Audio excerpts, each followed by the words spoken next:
हमारे India gate basmati चावल वाले जो हैं वो रेगुलर पेशेंट है मेरे। Okay, very nice. तो उनकी पूरी फैमिली का फिजियो हूँ मैं। X CJI, ex chief justice of India KG Balakrishnan मेरे पेशेंट हैं। राइट नाउ अभी भी उनका ट्रीटमेंट है मेरे पास में, चलता है। इंडिया में US एम्बेसी जो उसके हेड, उनके फादर का ट्रीटमेंट मैंने किया है post operatively. And the technique जो मैं यूज करता हूँ दैट इज कायरोप्रैक्टिक एडजस्टमेंट।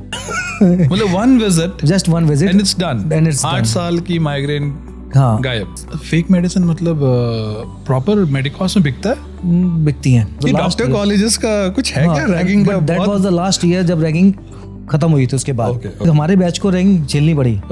उसके बाद बंद हो गई। रूट कॉज एक फुट भी हो सकता है। फुट भी हो सकता है कि आपका पोस्चर सही नहीं था तो बैक तक पहुंचा, बैक तक पहुंचा तो नेक तक पहुंचा, और नेक तक पहुंचा तो हो सकता है कि आपको हेडेक फील हो। डिप्लोमा भी किया हुआ मैंने, DPT, BPT, MPT, FOMT, कई सारे कोर्सेज किए हुए हैं। As what I say, like you said, yes. Be best in whatever you are. आप जो भी दे रहे हैं, आप जो भी डायरेक्शन दे रहे हैं, आपको बेस्ट होना चाहिए। वो कहीं से भी लाओ आप। मैंने फेस किया, मैंने अपने पैम्फलेट्स को कचौड़ी वाले की शॉप पे देखा तो इट वाज हर्टिंग। कचौड़ी बेचते, कचौड़ी के नीचे लगा के दे रहा था वो। आप स्टार्टिंग से बोलते हैं इस पॉडकास्ट में डायग्नोसिस प्रॉपर डायग्नोसिस। हाँ, तो मैं आपकी सर्जरी वर्ड करा दूंगा। ओके, आप कॉन्फिडेंट थे? मैं ट्रस्ट मी, मैं आपकी सर्जरी वर्ड कराऊंगा। जो पुअर लोग होते हैं, जैसे मेड्स होते हैं, ड्राइवर्स हैं, सर्वेंट्स हैं, या ये जो सब्जी वाले हैं, ठेले वाले हैं, मैं इनका फ्री ऑफ कॉस्ट ट्रीटमेंट करता हूँ। मैं पुलिस एंड आर्मी वालों को अपनी फैमिली मानता हूँ, बिकॉज मेरा बहुत ज़्यादा क्लोजअप है उनसे, क्लोज रहा हूँ मैं उनसे, तो मैं उनसे चार्ज नहीं करता।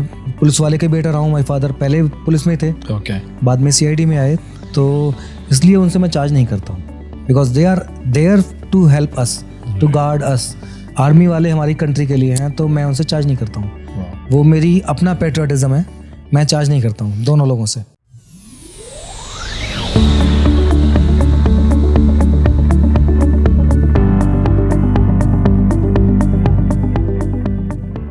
आज हमारे गेस्ट डॉक्टर विमल यादव हैं, जो कि दिल्ली NCR में बहुत ही रिनाउंड फिजियोथेरेपिस्ट है। आज हम उनके अचीवमेंट्स के बारे में बात करेंगे। आज हम बात करेंगे कि उनकी स्ट्रगल कैसी रही। आज हम ये बात करेंगे कि अगर आज की डेट में आप फिजियोथेरेपी करना चाहते हैं तो क्या क्या चैलेंजेस आ सकते हैं। आज की डेट पे 21st सेंचुरी में चेंजेस पहले से क्या क्या है। आइए बात करते हैं विमल यादव जी से। Hello, Dr. Vimal. Hello. How are you? I'm good. So good to see you. Thank you for inviting me here. Wow. You know, बहुत दिनों से हम प्लान कर रहे थे ये पॉडकास्ट कि हम करेंगे आपके साथ। बात भी हुई थी, बट डेट्स थोड़े ऊपर नीचे हो गए, उस चक्कर में हो नहीं पाया। बट आज ये डेट है कि हम एक साथ बैठे और आज हम बात कर रहे हैं। First of all, thank you so much for coming. And thank you for inviting me. To share my some words. Oh, that's good. ये चैनल बेसिकली बताता हूँ मैं। ये हमारी जो चैनल है, इस चैनल का नाम है from the ordinary.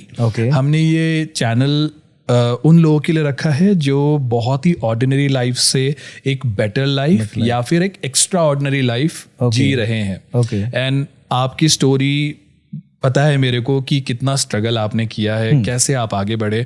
I really want कि कैमरे में ये स्टोरी आए, हमारे व्यूअर्स इस आपके जर्नी को जाने और उससे मोटिवेट हो।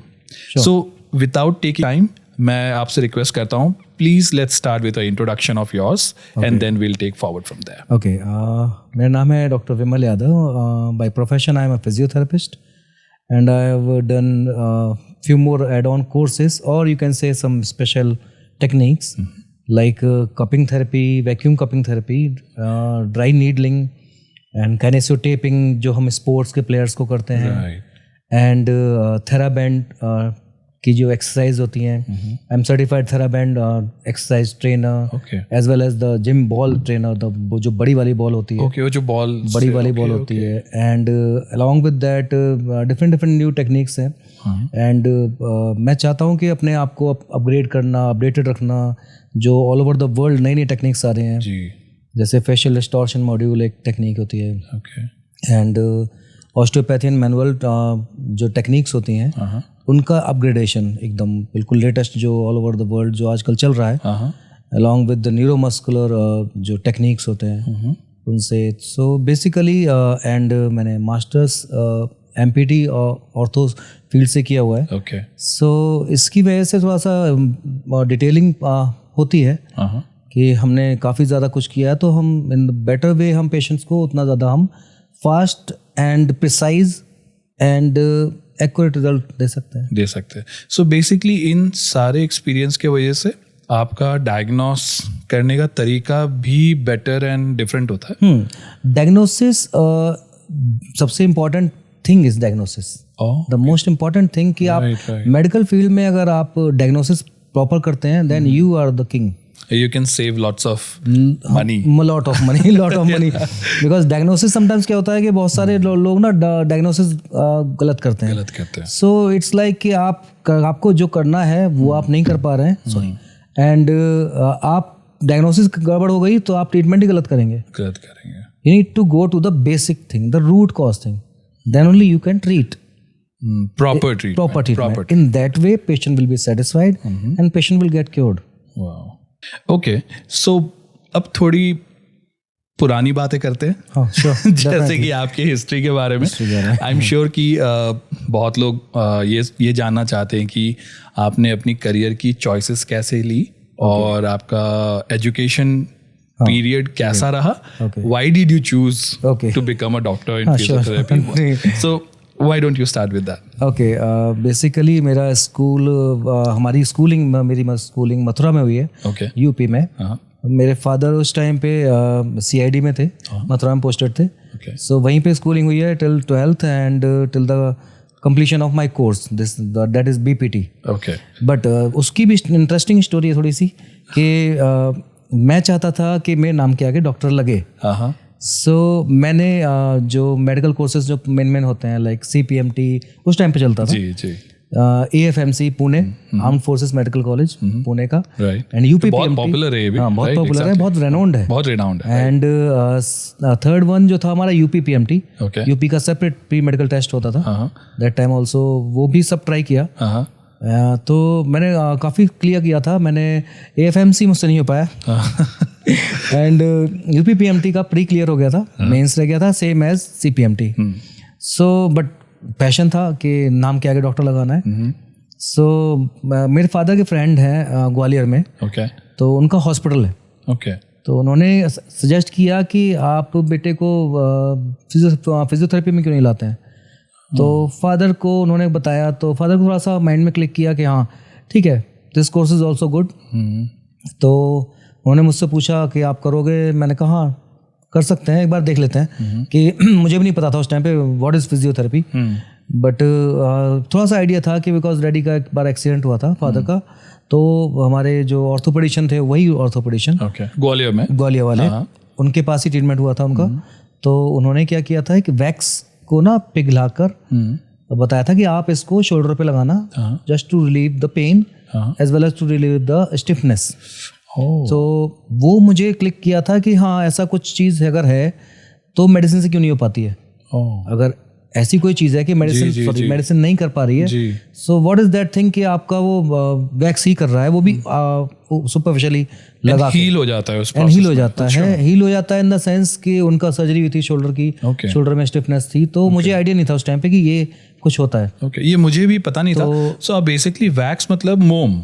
So basically मोम को आप पिघला के there is a treatment that you can do with that. अच्छा, ये मुझे नहीं पता था। उसमें भी हम ये करते हैं कि जो मोम होता है that is not normal मोम, normal wax, that is paraffin wax including all the medicines like glycerin भी होता है healing part के लिए, कुछ medicines और मिलाते हैं।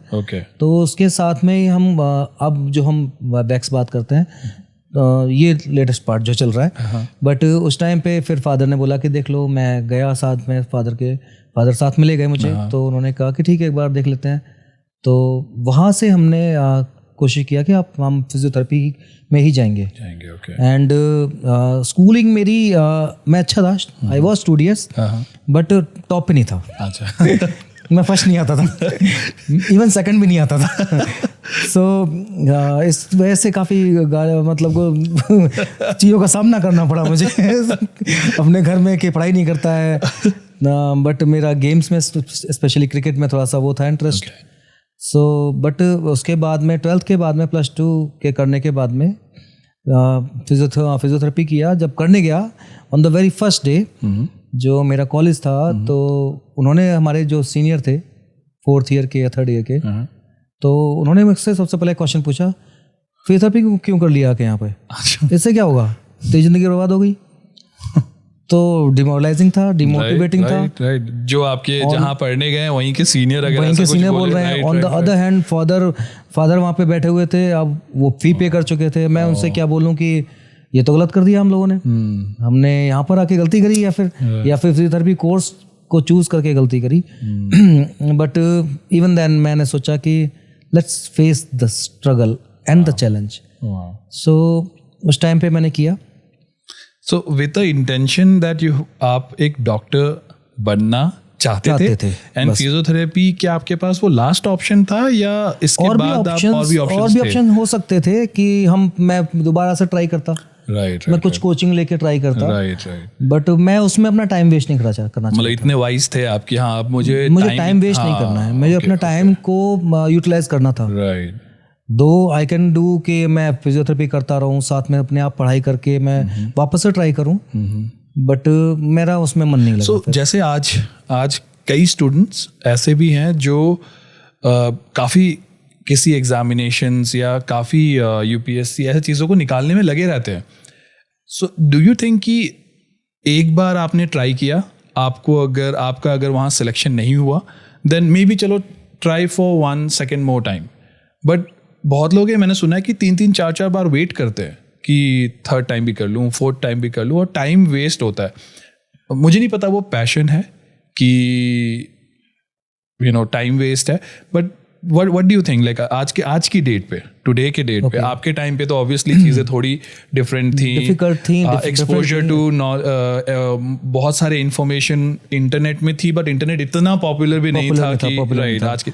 सो what do you recommend to आज की डेट? आई रिकमेंड कि हम जो स्टूडेंट्स जो 12th पास आउट करने वाले हैं या 10th में, जहाँ से उनको स्ट्रीम चूज करना होता है, whether they can go for maths और बायो और कॉमर्स। Okay. So, जिसको बायो लेना है specially for the medical field, so मैं वही करूँगा जो आपने बोला, जस्ट ट्राई वंस और twice, don't waste the time, time is precious, because year by year जाता है, एंड ये आपको आज नहीं फील होगा, इन फ्यूचर फील होगा कि हमने 2 साल वेस्ट किए एंड अल्टीमेटली हमें यही करना पड़ा।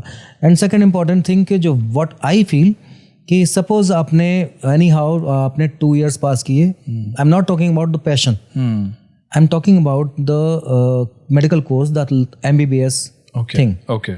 So आप MBBS कर लेते हैं, सपोज 2 साल के बाद में आपका सिलेक्शन हो जाता है, जैसे आजकल नीट चल रहा है, तो आपका सिलेक्शन हो जाता है, you are studying MBBS 4.5 year, I think आप 5.5 का हो गया है, इतने साल आप लगाने के बाद में MBBS बनेंगे, correct? And that is only the bachelor degree, bachelor of master. So bachelor degree है, not masters, not the masters, yes. And without आजकल की डेट में विदाउट मास्टर्स आपकी वैल्यू डाउन है, वैल्यू डाउन है। आपको पेशेंट्स के साथ साथ बाकी आपके खुद के लोग भी थोड़ा सोचते हैं कि एक बार मास्टर्स ही कर ले तो थोड़ा स्पेशलिटी अच्छी हो जाती। सो आपने 5.5 years लगाए, पहले 2 आपने जिसमें क्लियर करने में, उसके बाद 5.5 लगाए, फिर MBBS के बाद भी आपको सेटिस्फेक्शन नहीं मिलेगा, बिकॉज आपको मास्टर्स करना है, क्योंकि ना सेटिस्फेक्शन मिलेगा, ना आपको सक्सेस मिलेगी, ना आपको अच्छी जॉब मिलेगी। आप किसी हॉस्पिटल में ड्यूटी डॉक्टर बन सकते हैं, not the specialist. So basically अगर आप मास्टर्स की डिग्री है आपके पास, तो कहीं ना कहीं that is a better privilege than a bachelor's degree. So उसके लिए फिर आपको अगेन मास्टर्स के लिए इधर you can go for MS, master of surgery, और you can go for this MD. So but in that case also आपको फिर से 2 या 3 साल वेस्ट करने हैं क्लियरिंग में, एंट्रेंस में, और 2 साल या 3 साल का 2.5 साल का आपका मास्टर्स है, राइट। सो इस पॉइंट ऑफ व्यू से अगर देखें तो आपके काफ़ी टाइम लग रहा है, ठीक है। entire process of masters complete करने and में. it's completely expensive thing. Yeah. MBBS and उसके बाद मास्टर्स बहुत एक्सपेंसिव है. Right. बट अगर आपकी इकोनॉमी परमिट करती है, you can go for that. Then go for it, आपको yeah. चाहिए तो कर लीजिए. एंड नेक्स्ट पार्ट फिर आता है हमारा फिजियोथेरेपी और BDS. ये हमारे थोड़ा सा इजीली एसेसेबल कोर्सेस हैं. Okay. BDS भी अभी नीट में इंक्लूड हुआ है, फिजियोथेरेपी भी नीट में इंक्लूड हुआ है. Okay. So you can go for dental thing और फिजियोथेरेपी. Physiotherapy. डेंटल में आपका सिर्फ you are limited to the mouth only. Okay. But physio में you are treating whole body. तो इसलिए हमारा वो ज़्यादा बेटर मुझे लगता है कि फिजियोथेरेपी में मैं अगर सजेस्ट करूँगा किसी को, कोई अगर मुझसे पूछे कि आप MBBS में एडवाइस करोगे या फिर फिजियोथेरेपी में, तो I will advice physiotherapy. Because MBBS में आप टाइम भी दे रहे हैं, मनी भी लगा रहे हैं. ऑन द अदर हैंड आप फिजियोथेरेपिस्ट बन के लाइक सिर्फ BPT करने के बाद you can get the job और you can open the clinic. और अगर आपकी अच्छी नॉलेज है तो आप अच्छे हो सकते हैं. तो income basically you can easily generate. Okay nice. So वापस चलते, थोड़ा हम डिविएट हो गए आपके एक्सपीरियंस के साथ. But I really want to understand कि जब आपने आप कॉलेज में गए, सीनियर्स ने कुछ डिमोटिवेशनल चीज़ बोली, बट ऑब्वियसली वो आई थिंक उस एज में जो वहाँ पे लड़के पढ़ते हैं किसी भी कॉलेज में, वो they tend to say even for engineering they say a lot of things. Yeah, so but उसके बाद का जर्नी कैसा रहा, like when you started studying, और जब आपके पास आपको पता लगा कि now jobs in the market are going to be different, या फिर जो मुझे हॉस्पिटल के साथ काम करना है या अपना क्लिनिक खोलना है, वो जर्नी एक थोड़ा बताइए कॉलेज से लेके. ठीक है. फर्स्ट ईयर में मैं जब एडमिशन में स्टार्ट किया तो ये सारी चीज़ें हुई. एंड रैगिंग भी हुई काफी ragging. And that was the last. Doctor colleges का कुछ है क्या रैगिंग का? That was the last year जब रैगिंग खत्म हुई थी. उसके बाद ओके हमारे बैच को रैगिंग झेलनी पड़ी. ओके. उसके बाद बंद हो गई. सो एक वो भी एक डिमोटिवेशन वाला पार्ट होता है कि आप क्विट कर सकते हैं. काफी मैंने सुना है या न्यूज़ में भी देखता हूँ कि जो न्यू कमर्स होते हैं, जो न्यू एडमिशन होते हैं in the field of doctors या इंजीनियरिंग में भी, वो रैगिंग की वजह से या तो सुसाइड कर लेते हैं बहुत लोग और बहुत लोग छोड़ भी देते हैं. बट अभी स्ट्रिक्ट रूल्स हो गए तो उसकी वजह से नहीं. तो रैगिंग वाला पार्ट भी था, समटाइम्स खराब लगता था, बट धीमे धीमे करके वो सॉलिड हुए मेंटली कि हम we have to face. That's what. And वही ना, नेवर गिव अप वाले मेरा फीलिंग रहता हमेशा. I don't give up easily. So इसलिए फिर हमें फर्स्ट ईयर किया, फिर सेकेंड ईयर तक आते आते हमें ये लगने लगा कि हम इसमें कर सकते हैं, we can do better and we have to be outstanding if you want to means best at everything that you do. And इसकी वजह से मैं फर्स्ट ईयर में मिस्टर फ्रेशर था पूरे कॉलेज में. I was mister fresher of my batch, complete my college. And because मेरा study वाला पार्ट काफ़ी बेटर था. नो डाउट, मैं प्राउडली बोल सकता हूँ. And remaining all the things मैं डिस्कशंस में, सेमिनार्स में अपना पॉइंट रख सकता हूँ विद कंप्लीट ऑथेंटिसिटी. सो इसकी वजह से ये भी हो सकता है कि मैंने एनाटॉमी, जो हमारा मेन सब्जेक्ट है फिजियोथेरेपी या मेडिकल फील्ड में, anatomy is the main thing. अगर आपका anatomy is the human body का कंप्लीट स्टडी, इंक्लूडिंग एवरीथिंग. अगर आपकी एनाटॉमी स्ट्रांग है तो आपका बेस स्ट्रांग है and you can go further. Complete आप आगे जा सकते हैं और आगे जा सकते हैं. So would you recommend to the new physiotherapist को आपको एनाटॉमी पे ज़्यादा फोकस करना है. Rest all things are okay, rest all subjects are you have to study. I don't say कि आपको ये नहीं पढ़ना है, बट एनाटॉमी पे सबसे ज़्यादा स्ट्रेस देना है. You have to be particular about each and everything, every nerve, muscle, bone, part, portion, in the sense कि आपका आर्टरी आपको पता होना चाहिए कहाँ से कहाँ जा रही है, नर्व कहाँ से कहाँ जा रही है, बिकॉज इन फ्यूचर आपको यही हेल्प करेगा. एंड उसके बाद में फिर फोर्थ ईयर तक आते आते तब भी मुझे नहीं पता था कि मैं आगे क्या करूँगा. लिटरली मुझे लगा था कि मैं फोर्थ ईयर कंप्लीट करूँगा, फिर अभी इंटर्नशिप देखनी है मैं कि इंटर्नशिप कहाँ से करनी है. फिर उसके बाद में कॉलेज ढूंढते हैं, वो हॉस्पिटल ढूंढते हैं कोई जहाँ पे जॉब करेंगे. तो वही किया. इंटर्नशिप करने के बाद में मैंने कानपुर में ऑलमोस्ट 1.5 ईयर समथिंग अपनी जॉब करी. सो वो हॉस्पिटल में या हॉस्पिटल्स मल्टी स्पेशलिटी हॉस्पिटल्स थे, ओके ओके, डिफरेंट हॉस्पिटल्स थे। एंड वहाँ पे क्या हुआ कि पहले जो मेरी फर्स्ट जॉब थी वहाँ पे मैंने किया ऑलमोस्ट 6 months। ओके, उसके बाद में आई वांट टू शिफ्ट, कि अब थोड़ा सा शिफ्ट होना चाहिए, इतनी जल्दी स्विच नहीं करना चाहिए, बट आई वांट कि थोड़ा एक्सपोजर ज़्यादा मिले। एंड जहाँ पे मैं था वो एक किसी दूसरे फिजियो के अंडर में था, ओके, जो सीनियर था वहाँ पे। ऑब्वियसली वहाँ पे कोई सीनियर होगा उसके अंडर में ही जाऊँगा, because I was a fresher, right, exactly, मैं सेपरेट नहीं था। ओके, सो नेक्स्ट मेरा हॉस्पिटल था, वहाँ पे मैं separate as a physio appoint हुआ। अच्छा, तो आप you are the main physiotherapist there, physiotherapist there, okay. So वहाँ पे अपॉइंट हुआ, उसके अपॉइंट होने के बाद में वहाँ पे सारे पेशेंट देखे और फीडबैक अच्छा मिला पेशेंट्स का भी। तो जब आप एजुकेशन करके निकले एंड देन आपने कानपुर में एक सीनियर डॉक्टर के अंदर आपने काम किया, वो एक्सपीरियंस कैसा होता है? बिकॉज आई थिंक बहुत अगर कोई आपको सुन रहे हैं जो स्टूडेंट्स हैं, सीनियर डॉक्टर के नीचे काम करते हुए क्या क्या चीज़ें सीखनी चाहिए या क्या कई बार होता है कि कई बार यू डोंट नो कि आपको क्या आउटपुट निकालना है इस जगह से। बहुत लोग इस चक्कर में बस अपना टाइम निकालते हैं। नहीं, तो आप क्या रेकमेंड करें? टाइम हमें नहीं निकालना है, वी डोंट हैव, हमें फॉर्मेलिटी पूरी नहीं करनी है। ठीक है, हमें ऐसा नहीं करना है कि हमने जॉब करी है तो हम बस जॉब करें। मेरे जो सीनियर थे फर्स्ट मेरी जॉब में, तो वो कह सकते हैं आप अच्छे थे, एंड या इसलिए अच्छे थे क्योंकि मैं थोड़ा सा स्टर्न था अपनी चीज़ों को लेके। चीज़ें इन द सेंस कि मैं क्यूरियस रहता हूँ कि आप मुझे बताइए ये प्रॉब्लम कौन सी है, ये प्रॉब्लम कौन सी हुई है, इसको हम ये ट्रीटमेंट दे रहे हैं तो क्यों दे रहे हैं, क्योंकि मुझे बेसिक्स पता था। सर हमने फर्स्ट ईयर से लेके 4th ईयर तक किया, तो इतना आसान नहीं होता है अपने सीनियर्स से नॉलेज निकलवाना इन मेडिकल फील्ड, क्योंकि वो नहीं चाहते कि आपको बताना बेसिकली आपको नहीं बताते हैं। तो उसमें क्या होता है कि आप क्यूरियस रह ही जाते हैं। तो मैं पूछता था बार बार कि आप मुझे बताइए कि अगर हम आईसीयू में जा रहे हैं तो हम आईसीयू में क्या क्या करते हैं और क्यों करते हैं, और उस चीज़ से हमें क्या इफेक्ट मिलेगा, पेशेंट को क्या बेनिफिट है। तो वो भी पार्ट रहता था। सेकंड पार्ट कि हॉस्पिटल्स में जब मैं पहली जॉब में था तो हॉस्पिटल की खुद की एक पॉलिटिक्स होती है।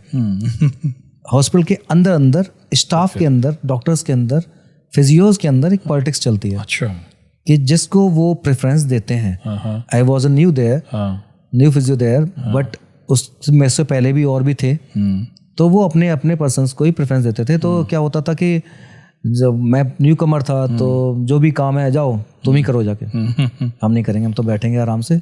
अच्छा, न्यू कमर्स को पुश करना, तुम करो जाके, तुम विजिट्स करना, विजिट्स कर लो या जो भी करना है तुम करो जाके, हमें रिपोर्ट कर दो, हमें रिपोर्ट करो। तो सब वहाँ पे मुझसे सीनियर बन जाते थे, ऑटोमेटिकली वो सीनियर हो जाते थे। तो वो भी किया कुछ। फिर 1-2 बार चैलेंजेस फेस हुए कि एक्चुअली आप पास आउट करके आते हो, लेकिन आपके अंदर वो कॉन्फिडेंस नहीं आता है कि आप अपनी कोर्स को या फिर अपने प्रोफेशन को अपने मजबूती से दिखा सको। ओके, रिसेंटली नहीं होता है। जैसे पास कोई करके जाता है थोड़ा सा डाउन होता है कि हम जा रहे हैं फील्ड में तो हमें कैसे बिहेव करना होगा, या फिर कैसे हमारे माइंडसेट होगा कि हमारी पोजीशन कैसी है, कि हम क्या बताएंगे लोगों को कि हम फिजियो हम क्या करते हैं।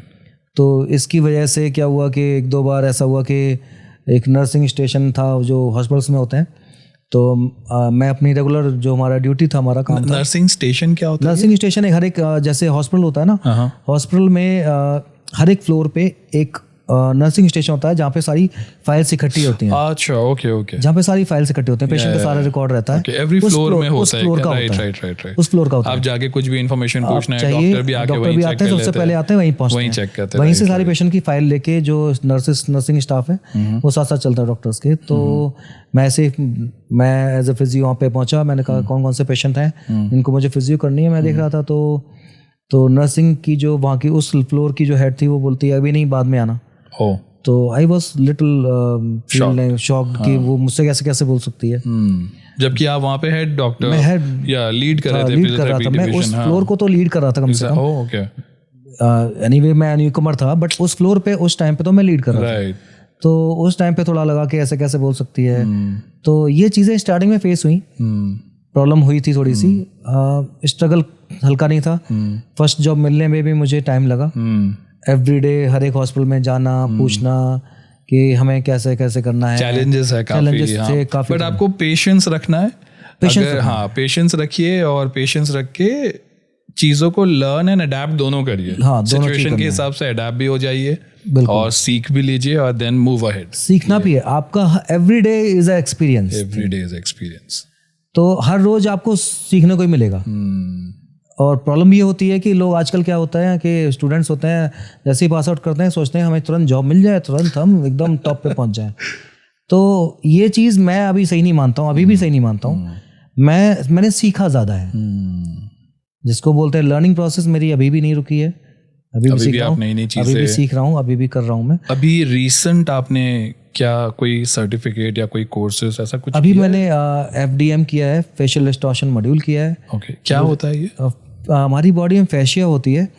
फैशिया हमारा ये मसल नहीं होती है। Fascia is like a slimy thing, जो स्लाइम होती है हमारी बच्चों की, उस टाइप की होती है। ओके। तो हमारी पूरी बॉडी में होती है फैशिया। ये क्यों होती है हमारी बॉडी में? हाइलुरोनिक एसिड होता है जो बॉडी का, मतलब जो स्लाइम ये फैशिया होती है हाइलुरोनिक एसिड से बनती है। अगर ये फैशिया टाइट है विद द पुअर पोस्चर, तो आपके मसल्स या बॉडी में पेन करेगा, तो आपको ऐसे बार बार करना पड़ेगा। तो ये जो शोल्डर पेन होता है काफी IT एंड कॉर्पोरेट जॉब्स वालों को, तो उनका फैशिया बहुत टाइट होता है। इट्स कॉल्ड क्या बोलते हैं, जो शोल्डर में पेन होता है पूरा, स्टिफनेस होता है, स्टिफनेस टाइप का होता है। सो ये सारा फैशिया से रिलेटेड है। Main the important culprit is fascia. Okay. तो you have to release it. हमें रिलीज करना होता है, उसको डिस्टॉर्ट करना होता है, उसकी डिफरेंट टेक्निक्स होते हैं। ओके। तो मैंने वो अपग्रेडेशन अभी भी किया है। सो हम यही सब करते हैं। लेटेस्ट टेक्निक्स तो बहुत सारी की। ये जो बार्बर शॉप्स में जो ये नेक ब्रेक करते हैं, ये बिल्कुल खराब है। ये एक्चुअली उनको कॉन्सेप्ट नहीं पता है कि क्या करना है, क्या कर रहे हैं। वो बस घुमाते हैं और टक कर देते हैं, तो लोग सोचते हैं हाँ ठीक हो गया। अभी मैंने केस शायद सुना था कि एक बंदे की डेथ हो गई थी इसी वजह से। तो मैं भी काफी जब मैं हेयर कट के लिए जाता हूँ सैलून में, तो वो अगर आप हेड मसाज करा रहे हैं, सो वो इधर रब भी करता है, विच इज ओके। मैं बोलता हूँ रबिंग इज ओके, बट वो बोलता है शुड आई क्रैक इट, तो मैं मना कर देता हूँ। दैट इज नॉट, बिकॉज वो बड़ा डर सा लगता है, बिकॉज मैंने पढ़े भी हैं, न्यूज में देखे भी हैं कि वन रॉन्ग टर्न या थोड़ा ज्यादा turn can lead to sudden death. इसमें रॉन्ग टर्न भी इंक्लूड होता है, रॉन्ग एंगल भी इंक्लूड होता है। एंगल आपका angle is the important thing. And जो हम करते हैं, जब मैं करता हूँ या फिर हम जो करते हैं, तो हम हर चीज़ को माइंड में रखते हैं। Obviously, right. कंप्लीटली ऐसा नहीं कि हम हर एक को कर देंगे या फिर हम जो भी आए हम क्लिक कर दें, ऐसा नहीं होता है। right. हमें एज फैक्टर देखना है। हमें ओल्ड लेडी को मैं नहीं करता हूँ। अच्छा, ये एज वाइज भी होता है? आप सपोज आपने अगर क्लिक किया है एंड वो पेशेंट ओल्ड है, तो हमें पता नहीं कि उनकी बोन्स कैसी हैं, उनकी बोन की डेंसिटी कैसी है। तो अगर उनकी बोन ब्रिटल हुए, सॉफ्ट हुए, so you are doing the terrible mistake of your life. Instantly वो फ्रैक्चर हो जाएगा स्पाइन का, सर्वाइकल वर्टिब्रा या लंबर का कर रहे हैं या थोरासिक का कर रहे हैं, इंस्टेंटली फ्रैक्चर होगा। फ्रैक्चर होने के बाद फिर आप लीगल प्रॉब्लम्स में आ जाओगे। सो इससे अच्छा है कि आप you should be perfect, not perfect तो परफेक्शनिस्ट हो जाओ। अगर वो भी नहीं है तो एक्सपीरियंस तो कम से कम रखो। बहुत लोग मैंने किसी से फेस तो नहीं किया, बट अब मेरे दिमाग में आ रहा है कि शायद बहुत फिजियोथेरेपिस्ट होते होंगे जो इतनी डिटेल में चीज़ें अपने पेशेंट्स को नहीं बताते। उनको लगता है रिलीफ मिल जाएगी, just do it and send it, but वो attitude is not good, right? वो एटीट्यूड सही नहीं है। मैं क्या करता हूँ, मतलब व्हाट आई डू, मेरे क्लिनिक पे जो पेशेंट्स आते हैं, तो मेरे क्लिनिक पे जो पेशेंट आते हैं मैं उनको हर एक चीज़ बताता हूँ रिगार्डिंग देयर कंडीशन। ओके। उसका आउटकम हम जो कर रहे हैं वो, इसके क्या क्या डिफरेंशियल और चीज़ें हो सकती थी खराब वो, एंड मैं जो कर रहा हूँ उसका कितने दिन तक इफेक्ट रहने वाला है वो भी।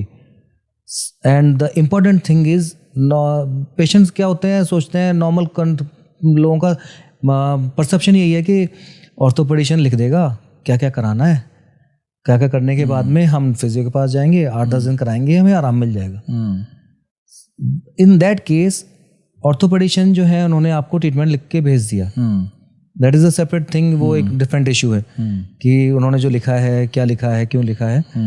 बट एज अ फिजियो आपकी क्या रिस्पॉन्सिबिलिटी बनती है कि आपको कंडीशन देखनी है पहले, पेशेंट क्या कंडीशन लेके आया है, okay, then comes your assessment. Okay, so मतलब पेशेंट एक बार ऑर्थो को भी दिखाए and then when they come to you, तो आप भी फिर अपनी तरफ से पहले डायग्नोस करते हो proper, then you recommend anything. ऐसा नहीं कि ऑर्थो ने अगर लिख दिया एंड देन हम लोग ऐसा ना कि जैसे जो हमारे ऑर्थोपेडिशियन जो भी होते हैं तो वो क्या करते हैं, उनको जो फील होता है या फिर जो लिखते हैं वो उनका पॉइंट ऑफ व्यू है राइट रिगार्डिंग दैट कंडीशन। लेकिन हमें क्या करना चाहिए, हमें पहले कंडीशन एसेस करनी है, जो उन्होंने लिखा है वो उससे हमें हेल्प हो जाती है। हमें अपनी कंडीशन को एसेस किया, डायग्नोस किया कि ये कंडीशन है। अगर आप डायग्नोस अच्छा कर रहे हैं तो आप ट्रीटमेंट अच्छा कर पाएंगे, आप ट्रीटमेंट अच्छा करेंगे तो पेशेंट को रिलीफ होगा। एंड हमें सिर्फ कोशिश ये करनी चाहिए कि we should go to the root cause, कि उसका रूट कॉज क्या है। अगर आप सिम्टम्स पे वर्क करेंगे तो सिम्टम्स डाउन करेंगे आप रूट कॉज पे वर्क करेंगे तो कंडीशन ठीक हो जाएगी।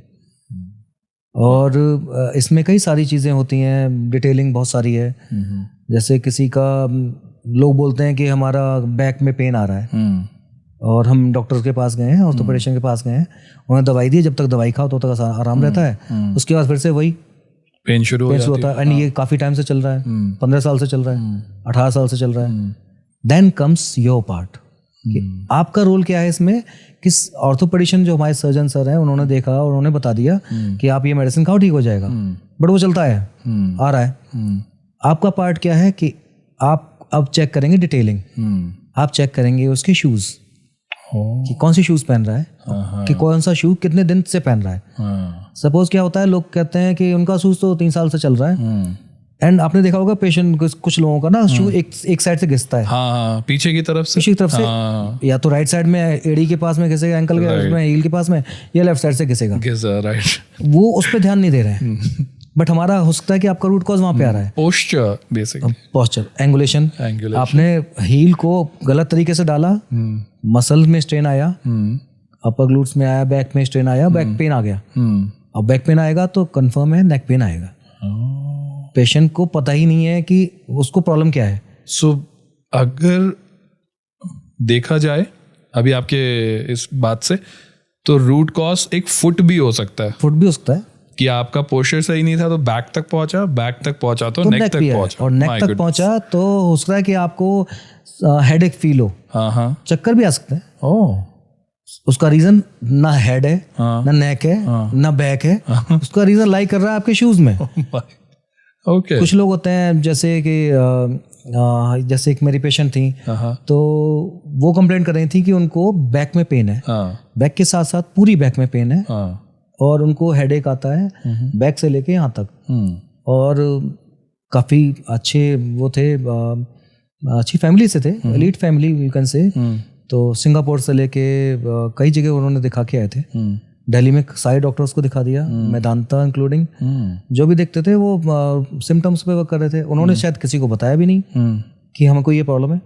तो सब कुछ उन्होंने करते रहे इतने टाइम से, आई थिंक 4 और 5 ईयर्स हो गए थे, तब से दवाई खाते थे, ठीक होता था, फिर रियकर होता था और चलता रहता था इनका। तो एक मुझसे उन्होंने कंसल्ट किया कि एक बार चेक करते हैं, कि एक बार इनसे एक ओपिनियन ले लेते हैं। मेरे पास जब वो आए तो सेम चीज़ मैंने उनसे पूछा कि आप मुझे थोड़ा सा वॉक करके दिखा दीजिए, जस्ट वंस, नॉर्मल वॉक। जब उन्होंने वॉक किया, मुझे वहीं उनका रीड कॉज पता पड़ गया। कर क्या रहे थे वो, कि दोनों पैरों को स्ट्रेट रख के चलने की कोशिश कर रहे थे। अच्छा। जबकि होता ही है कि हम जब चलते हैं तो हमारा एंगल थोड़ा सा होता है, थोड़ा ऐसे होता है, थोड़ा सा वाइडर होता है। तो उनको लग रहा था कि wider is wrong, straight is good.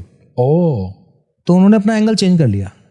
Angle change करते ही उनकी मसल में स्ट्रेन आया, back, upper back, lower back, middle back and neck, सभी कुछ इफेक्ट हो गया। माय गुडनेस, जस्ट एंगल थोड़ा सीधा करते 5 और 10 डिग्री डेविएशन से पूरा उनको इतने साल से प्रॉब्लम था।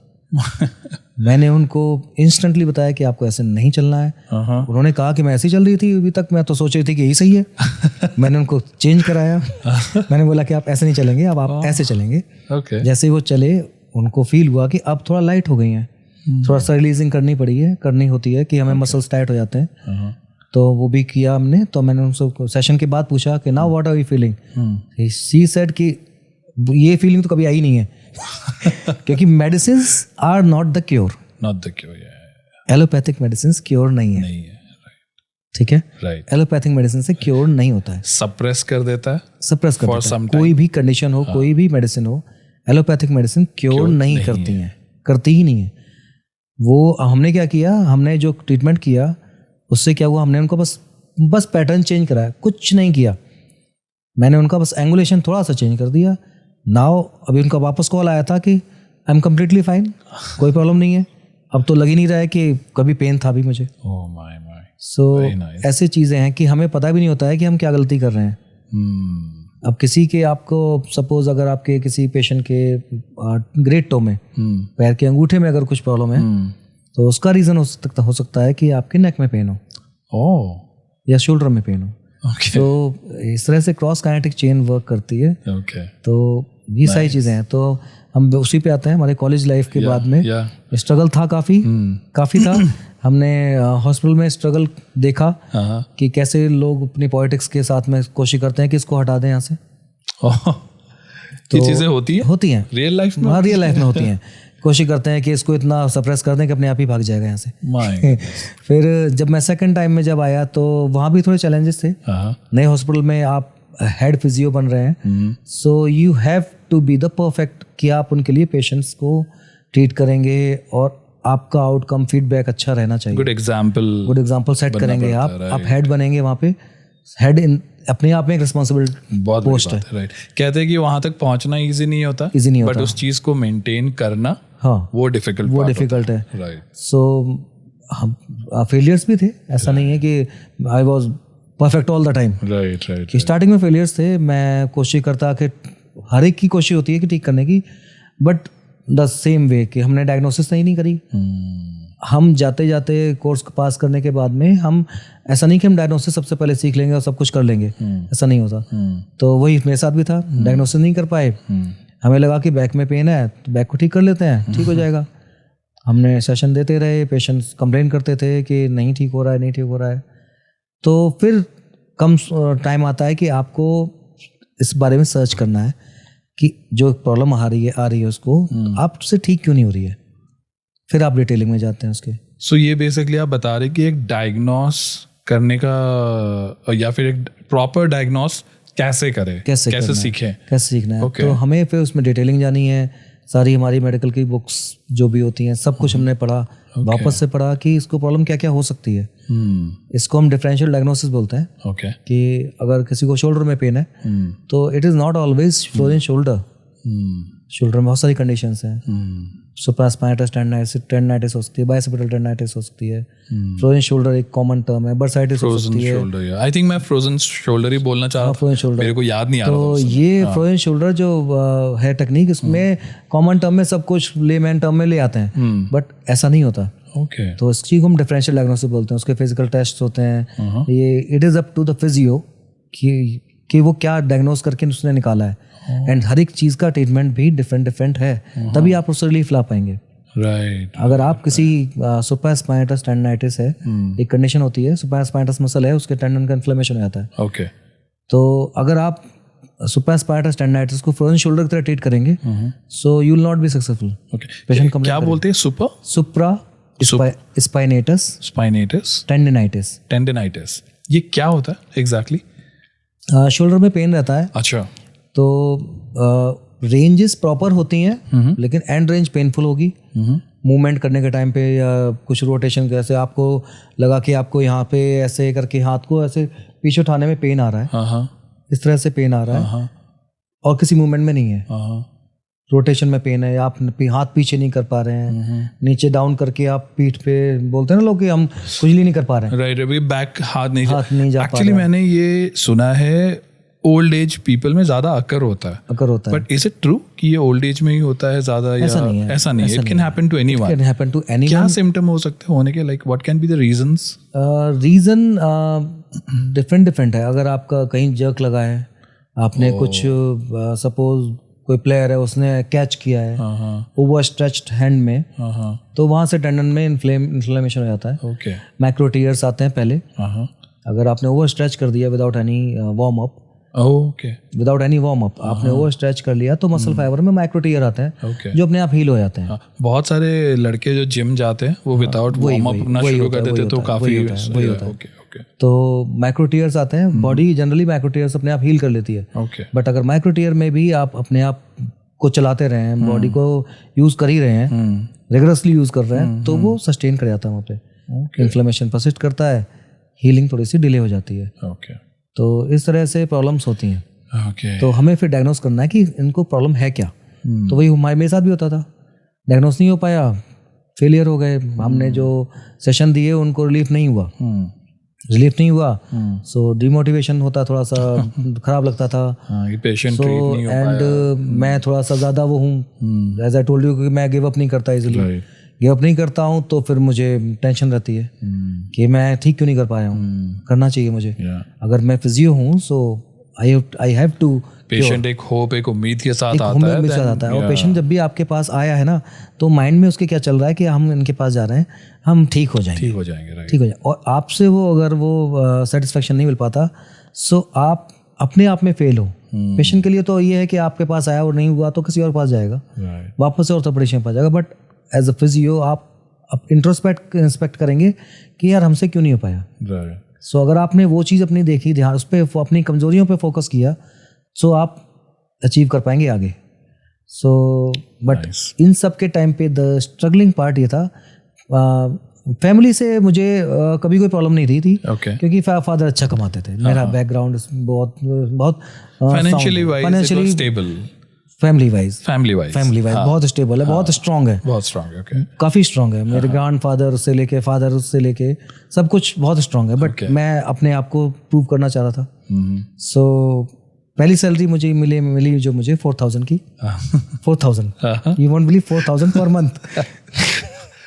सो बहुत ज़्यादा डिमोटिवेटिंग था।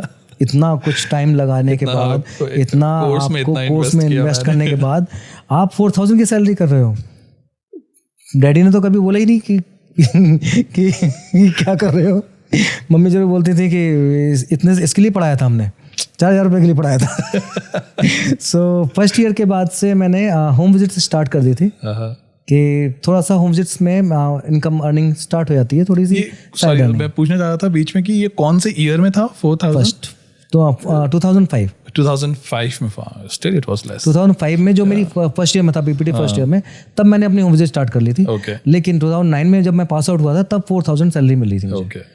ठीक है, सो 4,000 मिली। उसके बाद में जब सेकंड हॉस्पिटल में पहुंचा, सो बहुत ज़्यादा डिफरेंस नहीं हुआ, 5,000। सो मैंने सोचा कि चलो ठीक है, पोस्ट वाइज मैं वहाँ पे हेड था, सैलरी कम थी, तो सोचा ठीक है चलो बिगिन करते हैं। एंड मैं इस चीज़ में बहुत ज़्यादा रखता हूँ ट्रस्ट कि आप जब भी बिगिन करेंगे आप नीचे से बिगिन करेंगे। You can go directly upstairs, आपको नीचे वाली सीढ़ी तो चढ़नी पड़ेगी। बिल्कुल, आप एकदम से ऊपर पहुंच नहीं जाएंगे तो आप वो चीज़ संभाल ही नहीं पाएंगे, बिकॉज वो एक्सपीरियंस ही नहीं है आपके पास। तो मैंने क्या किया था कि हमें ठीक है 5,000 मिलेंगे चलेगा, एक्सपीरियंस एक्सपोजर मिलेगा, हॉस्पिटल एक्सपोजर मिलेगा, डिफरेंट पेशेंट मिलेंगे, ठीक है, क्योंकि फैमिली से कोई प्रॉब्लम था ही नहीं फाइनेंशियली। ऐसा नहीं कि हमारे घर में कुछ वो नहीं, प्रॉब्लम नहीं था, हो रहा था पैसों को लेके, ऐसा तो कुछ था नहीं। तो 5,000 मेरी सफिशिएंट थे। तो उस टाइम पॉकेट मनी टाइप का था। और साथ में अगर कोई एक वो मिल जाता था, एक होम विजिट मिल जाती थी किसी पेशेंट की घर, जो पेशेंट जो मेरे पास नहीं आ सकते थे, मैं उनके घर पे आके करता था, तो उससे थोड़ी अर्निंग अच्छी होती। तो फिर मैंने सोचा फिर एक बाइक ले लेते हैं अच्छी वाली। पल्सर बाइक खरीदी थी मैंने। तो पल्सर से फिर मैं अपने आप को थोड़ा सा सोचा कि आप स्टेबल हो गया है, 5,000 भी साइड में हम कर लेंगे। फिर अब वही ना कि सेटिस्फेक्शन इतना ज़्यादा हो नहीं पाया। करीब 6 महीने करिया, 9 मंथ समथिंग किया मैंने वहाँ पर। फिर लगा कि स्विच करते हैं फिर से। यहाँ पर एक्सपोजर नहीं है, and this is in Kanpur. Okay Kanpur में था। तो एक्चुअली कानपुर मेट्रो सिटी है यूपी का, अब और ज़्यादा अच्छा हो गया, लेकिन जब मैं था वहाँ पर तो इतना ज़्यादा एक्सपोजर नहीं था, इतना डेवलप भी नहीं था वहाँ के अकॉर्डिंग। 9 और 10 की बात है। तो उस टाइम पे 5,000 वहाँ के हिसाब से ठीक थे, कम थे, लेकिन फिर भी लाइफस्टाइल वो सब करके तो लगता था कि थोड़ा सा वी हैव टू अपग्रेड और इनसे काम चलेगा नहीं लाइफ का। तो फिर मैं एक दूसरे हॉस्पिटल में आया, यूपी में गया, मैं दूसरा एक डिस्ट्रिक्ट में था, वहाँ भी हेड बना। लेकिन वहाँ पे मैं एक्सपेक्टेशन कर रहा था कि क्योंकि वहाँ पे मुझे उन्होंने सैलरी पे नहीं रखा, उन्होंने कहा कि what ever you earn that is yours, profit sharing पे। हाँ, उन्होंने कुछ नहीं बोला, उन्होंने कहा कि आप चैम्बर का जो भी हम डिस्कस कर लेते हैं, आप चैम्बर का पे कर लीजिएगा, आप अपना अर्न कीजिए, यू आर फ्री, आप अपने आप करिए, हम कोई फाउंडेशन नहीं लगा रहे हैं, जितना हो जाए वो आपका, आप हमें बस चैम्बर के बेसिस पे पे कर लीजिए। तो आई वॉज हैप्पी कि वहाँ से तो अच्छा होगा कि पेशेंट आएंगे तो जितना सब मेरा ही है, मुझे किसी को देना नहीं है, चैम्बर का जो भी है वो देना होगा तो हो जाएगा। बट वो सेटबैक था थोड़ा सा, पेशेंट नहीं आते थे थोड़ा सा एक नॉट मेट्रो सिटी, थोड़ा सा आउट एरिया था, इटावा में था, यूपी में इटावा जगह है, तो वहाँ पे लोगों के लिए फिजियोथेरेपी इज जस्ट लाइक मालिश थिंग, मालिश और एक्सरसाइज, हाथ पैर तो चलाने हैं, अपने घर पे कर लेंगे हम। अच्छा, आपके पास क्यों आएंगे, ज़्यादा पैसे ले रहे हो। सो फी रखी थी मैंने 100 रुपीज़ टाइम पे, जस्ट 100। तो 100 भी लोगों को वहाँ पे ज़्यादा लगती थी। क्या बात। तो मैंने उस टाइम पे सोचा कि कम कर दूं, लेकिन फिर सोचा कम करके कोई फ़ायदा नहीं है। बट कई दिन ऐसे हुए कि कोई अर्निंग नहीं हुई। कई दिन ऐसे हुए क्योंकि बहुत लोग वहाँ पे फिजियोथेरेपिस्ट को डोंट माइंड, बट क्या बहुत लोग वहाँ पे फिजियोथेरेपी को जस्ट लाइक जैसा आपने बोला मालिश एंड ये चीज़ समझते थे, लाइक दे नेवर थॉट कि ये हमारे बॉडी को प्रॉपर करेगा या you know will get a proper posture. वहाँ पे लोग इतने ज़्यादा अवेयर भी नहीं है कि फिजियोथेरेपी है क्या, होता क्या। उनकी नज़र में डॉक्टर ने लिख दिया कि वहाँ पे जाके सिकाई करा लो, तो उनको सिकाई वाला ही समझते थे। तो इस चक्कर में क्या हुआ कि वहाँ पे अर्निंग काफ़ी रिड्यूस हो गई थी, काफ़ी, मतलब कभी किसी दिन पेशेंट नहीं आए तो खराब लगता था कि मैं जहाँ पे था मैं तो और ज़्यादा डाउन हो गया। इवन 5000 तो आ रहे थे यहाँ तो कुछ भी नहीं हो रहा है। So then comes the part कि मैं फिर दिल्ली का सोचा मैंने कि मैं दिल्ली चलता हूँ। स्टार्टिंग में सोचा कि यार मैं ऐसा तो नहीं कि मैं दिल्ली में जा रहा हूँ और दिल्ली में आ रहा हूँ, मेरे पास नॉलेज इतनी है नहीं, मैं सर्वाइव नहीं कर पाऊंगा वहाँ पर। तो आपको तब लगता था दिल्ली में बहुत ज़्यादा एक्सपर्ट फिजियोथेरेपिस्ट रहते होंगे? तब भी लगता था कि दिल्ली एक नेशनल कैपिटल है, वहाँ पे फिजियो या डॉक्टर सब बेस्ट होते हैं, बेस्ट हैं, तभी सर्वाइव कर पाएंगे। कैसे कर पाऊंगा यहाँ पर आके, मैं कैसे सर्वाइव कर पाऊंगा अपने आप को। ऐसा तो नहीं कि मैं सोचा कि फिर भी एक बार चांस लेते हैं, एक बार चांस लेते हैं, रिस्क तो लेना पड़ेगा लाइफ में, करना पड़ेगा। स्पाइडरमैन ने भी लिया था। सो रिस्क लिया। तो इनिशियल डेज यहाँ भी बहुत ज़्यादा अच्छे नहीं थे इनिशियली, बट ये था कि मेरे माइंड में ये था कि मैं अर्निंग कम हो चलेगा, मैं नॉलेज ज़्यादा लूँ।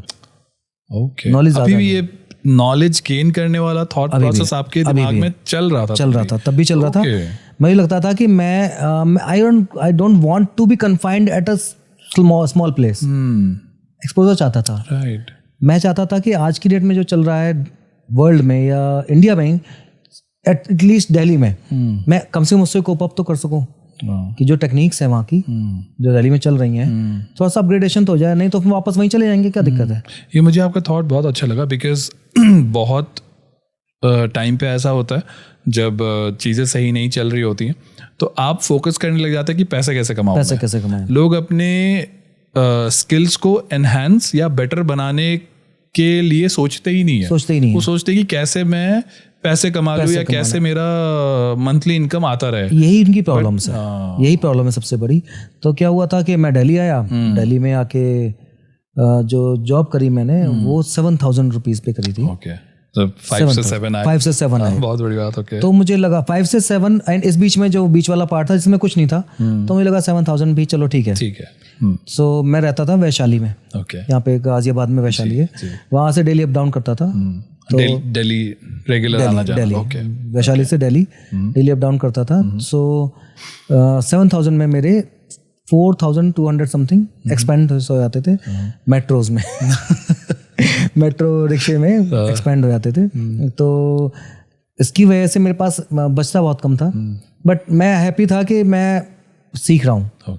मैं कुछ सही जगह पे हूँ जहाँ पे मैं सीख रहा हूँ।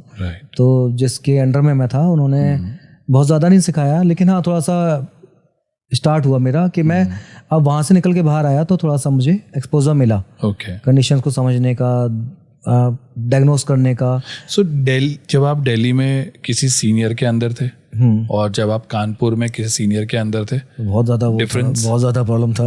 कहीं का मैं राजा हूँ और यहाँ पे आके सिपाही बन जाऊँ वो फीलिंग आती थी कि मैं वहाँ पे ऑर्डर देता था लोगों को कि ऐसा नहीं ऐसा करना है, ऐसा नहीं ऐसा करना है। दो I was not having that much knowledge, but at least वहाँ पे मैं हेड था। आप किसी जगह पे हेड हो और फिर आगे किसी और के अंडर में ऑर्डर सुनना पड़े तो वो खराब लगता था यार।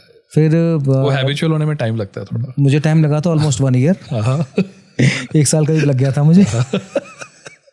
सो आप नेचर से are you little like angry person या और यू आर नॉट एंग्री? आप अडेप्ट कर, अगर कोई बोले आपको गुस्से में बोले तो आप मतलब रिएक्ट कर देते थे या फिर आप सोचते थे नहीं यार अभी मेरा समय नहीं है? प्रोफेशन में मैं हम्बल हूँ काफ़ी। प्रोफेशन में हम्बल है, ओके, काफ़ी हम्बल हूँ, मतलब मैं बहुत कूल हूँ। So that's a requirement of the profession या फिर आप वैसे हैं? मैं हूँ, रिक्वायरमेंट भी है और वैसे मैं हूँ प्रोफेशन में। मैं बहुत ज़्यादा शॉर्ट टेम्पर्ड नहीं हूँ इन माई प्रोफेशन, बिकॉज हमारे हमारे में सब्जेक्ट भी था साइकोलॉजी एंड पेशेंट के साथ आपको कोप अप करना है। पेशेंट हर तरह के हो सकते हैं, सो पेशेंट्स बोल सकते हैं हमें सुनना है, बिकॉज पेशेंट की हमें साइकोलॉजी पढ़ी है। आप सपोज एक पेशेंट है, ओल्ड एज पेशेंट का ट्रीटमेंट कर रहे हैं एंड वो गुस्से में थप्पड़ मार दें आपको ओल्ड एज में, तो आप क्या करेंगे? आप एग्रेसिव हो जाएंगे, कहेंगे हम ट्रीटमेंट नहीं कर रहे हैं। ये ऐसा तो नहीं होता। तो आपको, आप किसके लिए है ट्रीटमेंट? आप फिजियो क्यों बने हो? उसको क्योर करने के लिए। आपको ये पता होना चाहिए कि ओल्ड एज है, एग्रेसिव वो हो सकते हैं, वो हो सकते हैं, राइट। आपको नहीं होना है। आप ट्रीटमेंट करने आए हो, आपको उनको ठीक करना है। आपको यही चीज उनकी तो ठीक करनी है कि उनका एग्रेशन कम हो जाए, राइट। सो यही चीज। अब जैसे पेशेंट मेरे पास में अब आते हैं तो वो आते आते बोलते हैं सर आपके पास आके मुझे पॉजिटिव फीलिंग आती है। आपकी क्लिनिक पे एंटर करते ही हमें लगता है कि आई थिंक अभी भी यहाँ पे बहुत पॉजिटिव वाइब्स चल रहे हैं। तो ऐसी चीजें होती हैं कि आपको एंगर नहीं फील होता नहीं है, और मुझे अब तो होता ही नहीं है इन प्रोफेशन। इन प्रोफेशन सो आपको लगता है कि आपकी लाइफ इज अ ब्लेसिंग? हाँ लगता है, प्रॉपर लगता है। अपने फादर साहब के बारे में कुछ बताइए। आई नो कि वो तार छेड़ना इज समथिंग, नहीं ऐसा नहीं, बट या इफ बिकॉज आई जितना अभी तक मैं सुना हूँ, मुझे मेरे दिमाग में बार बार एक चीज़ आ रहा है कि जो उन्होंने आपको सपोर्ट किया उस समय जब आप तैयारी करते थे, फिर उसके बाद उनको किसी ने बताया ग्वालियर में, एंड देन आपको लेके फिजियोथेरेपी कराने के लिए लेके गए। मुझे नहीं पता but I can feel that उनका सपोर्ट आपके लाइफ में बहुत ज़्यादा था, और वो कहीं ना कहीं उनको ये था कि ये कर लेगा कुछ, इसको है करने का, he wants to become a doctor and I think ये कर लेगा वो। तभी शायद उन्होंने किसी से डिस्कस भी किया होगा, तो उनके फ्रेंड ने रेकमेंड किया होगा why don't you try him with physiotherapy.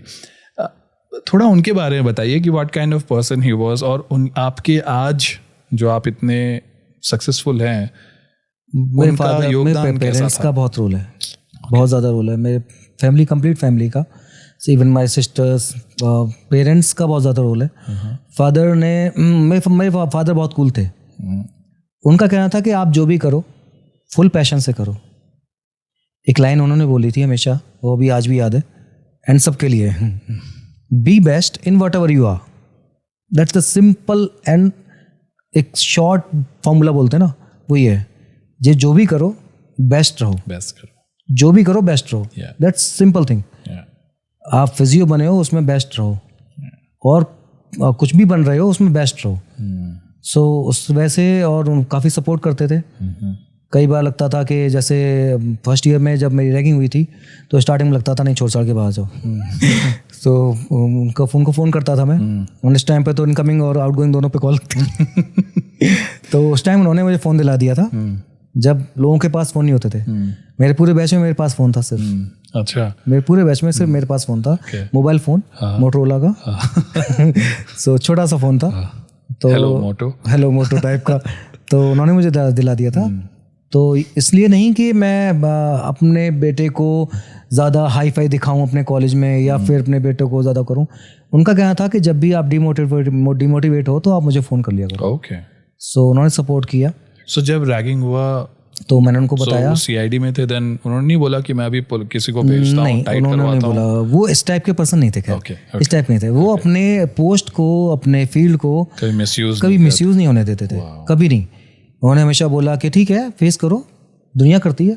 अच्छा, दुनिया करती है, फेस करो, ये सब चीज़ें तुम्हें मेंटली स्ट्रांग बनाएंगी।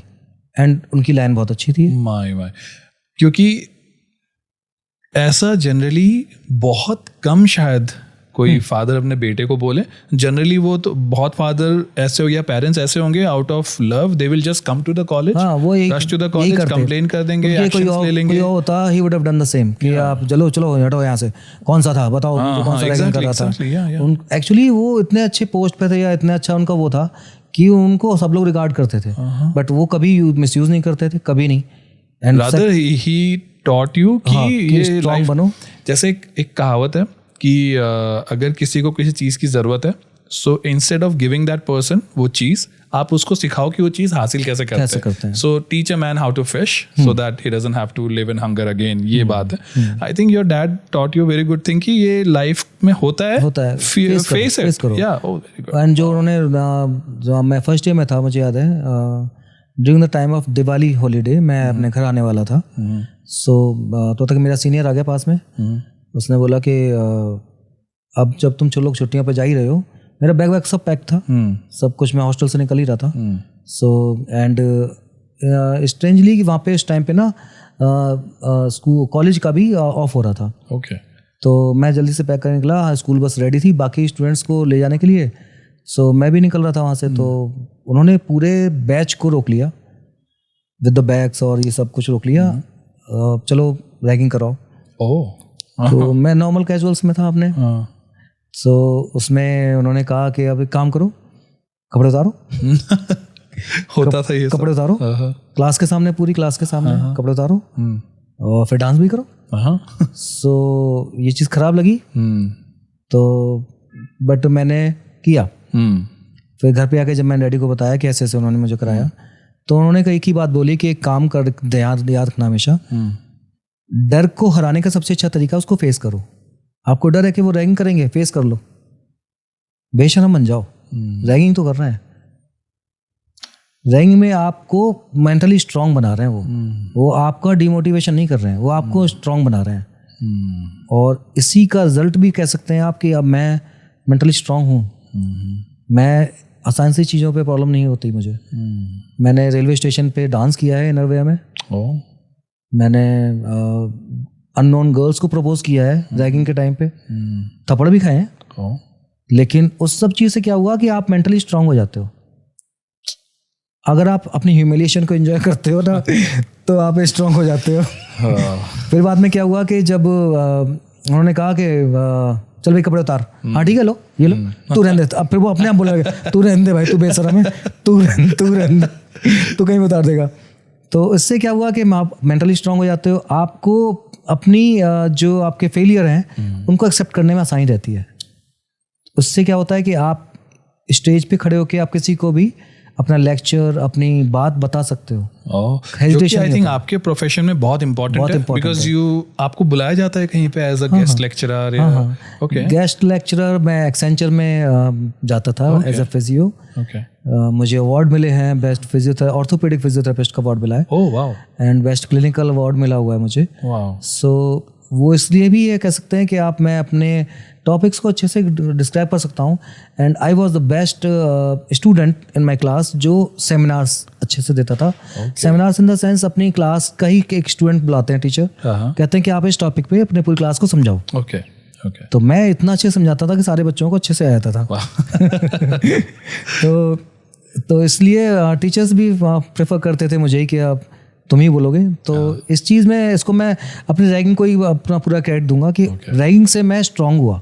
आपको चैलेंजेस फेस करने का एक्सपोजर मिला मुझे, अपनी बात को कहने का हेजिटेशन नहीं होता। अदरवाइज 12th तक तो मुझे शर्म आती थी कि मैं कहाँ किसके सामने बोलूँगा और क्या बोल दूँ, कुछ ना गलत ना निकल जाए। सो इतना हेजिटेशन होता था कि इंग्लिश में भी मुझे बात करने में हेजिटेशन होती थी। Even I was study in English medium school, पूरा इंग्लिश में ही सब कुछ मैं था, बट फिर भी एक बोलते टाइम गलत ना निकल जाए, एक फियर होता था तो बस। लेकिन रैगिंग के टाइम पे उन्होंने कहा कि आपको शुद्ध हिंदी में अपना इंट्रोडक्शन देना है, अच्छा और इंग्लिश में पूरा डिटेलिंग समझानी है, जो भी मर्जी है जैसे मर्जी है समझाओ। तो लगा कि हाँ यार, पहले दिन जो किया तो सोचा कि यार 2-3 कमियां तो थी, इसको भी कवर कर लेंगे। अगली बार में हमने परफेक्ट हो गए थे, फिर तो हमने बंद नहीं किया फिर तो। नाइस। कोई ऐसा मोमेंट जो आपकी फैमिली और आपने शेयर किया हो ड्यूरिंग द कॉलेज टाइम, कि जब आपकी फैमिली ने आके बोला कि मिड ऑफ द ईयर में कि फिजियोथेरेपी से अच्छा ये कोर्स भी आ रहा है, would you like to shift, ऐसा कभी ऐसा कुछ हुआ था? मम्मी अच्छा। फादर हमेशा सपोर्ट करते थे। okay.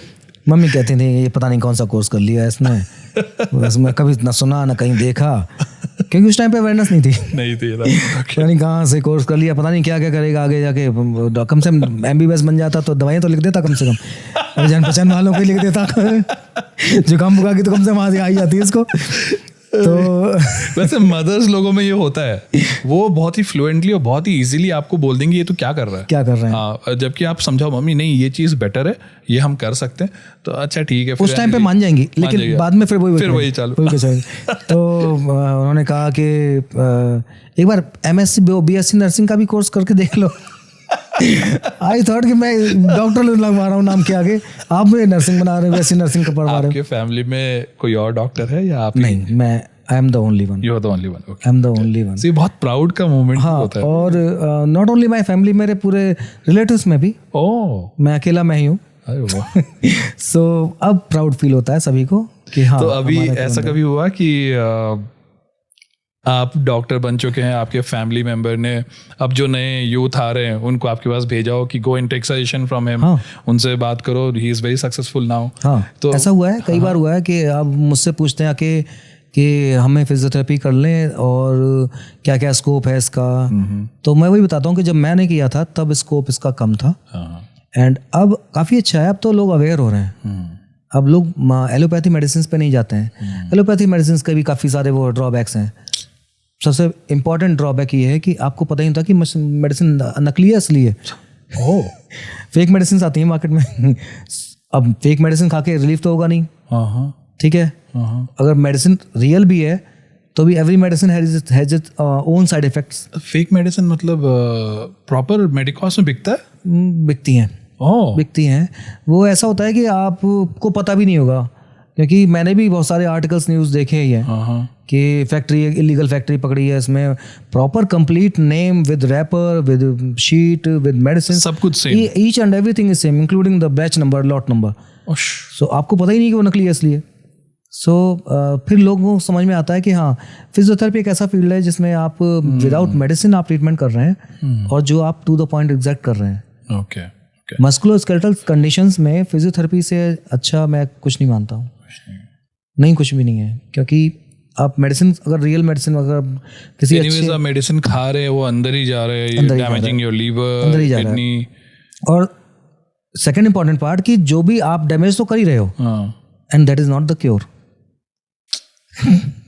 इंपॉर्टेंट चीज, आप मेडिसिन खा रहे हैं सप्रेस करने के लिए, आप क्योर नहीं कर रहे हैं। एग्जैक्टली, अपनी बॉडी को क्योर नहीं दे रहे हैं, आप उसको थोड़ी देर के लिए आराम दे रहे हैं, जो कि आजकल ज्यादा हो रहा था। लेकिन अब लोग अवेयर हो रहे हैं इस चीज को लेके कि हमें फिजियो के पास जाना है। सो अब मेरे बहुत सारे ऐसे पेशेंट्स हैं जो ऑर्थोपेडिशियन या किसी डॉक्टर के पास बाद में फोन करते हैं, पहले मुझसे पूछ लेते हैं, सर ये प्रॉब्लम है, हमें क्या करना चाहिए, आप गाइड करेंगे तो हो जाएगा, आप ठीक कर लेंगे। मैं बोलता हूँ हाँ, किसी की जरूरत नहीं है, मैं आ जाओ मेरे पास, मैं ठीक कर लूँगा। और होता भी वही है कि मैं देखता हूँ और ठीक हो जाता है। तो इससे उनका क्या होता है, सेटिस्फेक्शन बढ़ जाता है कि उनको पता है कि हाँ, हमारे पास में एक ऐसा हमारा फिजियो है जो हमारा फैमिली फिजियो भी है, जो हर चीज़ को एक बार देख लेगा और अनबायस्ड ओपिनियन देगा। क्योंकि मुझे कोई प्रॉफिट नहीं है। मैं अगर किसी के पास आपको रेफर कर रहा हूँ तो उसमें मुझे कोई प्रॉफिट नहीं है, मैं आपको नहीं कर रहा हूँ तो भी मेरा कोई प्रॉफिट नहीं है। It's up to you. आपको मैंने ऑप्शन बता दिए कि आपका ट्रीटमेंट ये हो सकता है, फिजियो से ये हो सकता है आपका, उसमें हो सकता है, आपके ऊपर डिपेंड करता है आप किससे जाते हैं। मूवीज देखते हो? हाँ, हॉलीवुड, बॉलीवुड? हॉलीवुड कोई आपकी फेवरेट मूवी कौन सी है? मूवी को नहीं बोल सकते, मैं वेब सीरीज ज़्यादा प्रेफर करूँगा। एंड ये जो हमारा GOT जो है गेम ऑफ थ्रोन्स, इसको ब्रेकिंग बैड भी अच्छा है। पीपल दे लव, बहुत पॉपुलर हुआ था। हाँ, बहुत ज़्यादा पॉपुलर हुआ था। द विचर 3 जो है मेरे फेवरेट है। बाकी वेब सीरीज हमारे अगर इंडियन की बोलूँ तो हमारे मनोज वाजपेयी की फैमिली मैन, वो रियल एक्टर, वो he is the real acting, बहुत ज़्यादा अच्छी एक्टिंग लगती है मुझे। तो इस टाइप के बस हॉलीवुड मूवीज़ को प्रेफर करता हूँ। टॉम क्रूज की अच्छी लगती हैं। क्यों ऐसा है कि हॉलीवुड? मैं भी हॉलीवुड प्रेफर करता हूँ, बट मेरा अपना रीज़न क्या है प्रेफर करने का कि पहली बात तो वो ज़्यादा लंबी नहीं होती है 1.5-2 घंटे में ख़त्म हो जाती है। दूसरा, अननेसेसरी सॉन्ग्स नहीं होते लंबे, या अगर सुनना है तो मैं एल्बम सुन लेता हूँ। But the third thing I like about is the directions, the way and the story. This is very true कि directions थोड़ा मुझे बहुत real लगता है as compared to what we have in our Bollywood. But it's my personal choice. आपका क्या? बॉलीवुड मुझे sort of over acting या over show ज़्यादा लगता है। Okay. आपको रियल एक्टिंग देखनी है तो नवाजुद्दीन सिद्दीकी, मनोज वाजपेयी, स्टेज एक्टर नवाजुद्दीन सिद्दीकी, मनोज वाजपेयी, राजकुमार राव, आयुष्मान खुराना, जो अपने कैरेक्टर में डीप घुस जाते हैं। अभिषेक मसीह करके भी एक, वो भी अच्छा है, अभिषेक मसीह, वो अच्छा है। तो ऐसी चीज़ें ज़्यादा सही लगती हैं इंस्टेड कि आप बॉलीवुड की कोई मूवी देखें आलतू फालतू उल्टा सीधा वो चलते कूदते आ रहे हैं। ऑन द अदर हैंड अगर आप हॉलीवुड की कोई देखते हैं मूवी, कोई भी देखते हैं, अगर मूवी के नाम पे मैं बात करूं तो ये extraction, very good movie, extraction जो हमारी है, सो वो बड़ी अच्छी लगती है मुझे। 1 and 2 both सेम एवेंजर्स जिसने रिकॉर्ड्स भी सारे तोड़े थे। सो यू कैन इजीली डिफरेंशिएट कि आप VFX भी किस लेवल के डाल रहे हैं, और VFX भी ऐसा कि लोग क्रेजी हो जाएं, और लगे भी कि थोड़ा रियल सा लग रहा है। लाइक बाहुबली अच्छा फर्स्ट वन, मेरे को एक्चुअली वो बहुत अच्छा लगा। बाहुबली अच्छा था। और साउथ की मूवी फिर भी हमारी ज्यादा ठीक है, नॉट बॉलीवुड। उनका एक्शन बहुत अच्छा लगता है साउथ का। हाँ, एक्शन अच्छा है। The action is better than our Bollywood also. In recent time इन्होंने VFX को काफी अच्छे से यूटिलाइज किया है, इंक्लूडिंग RRR, RRR मूवी जिसने ऑस्कर भी अवार्ड जीता है। तो VFX को अच्छे से यूटिलाइज करते हैं वो।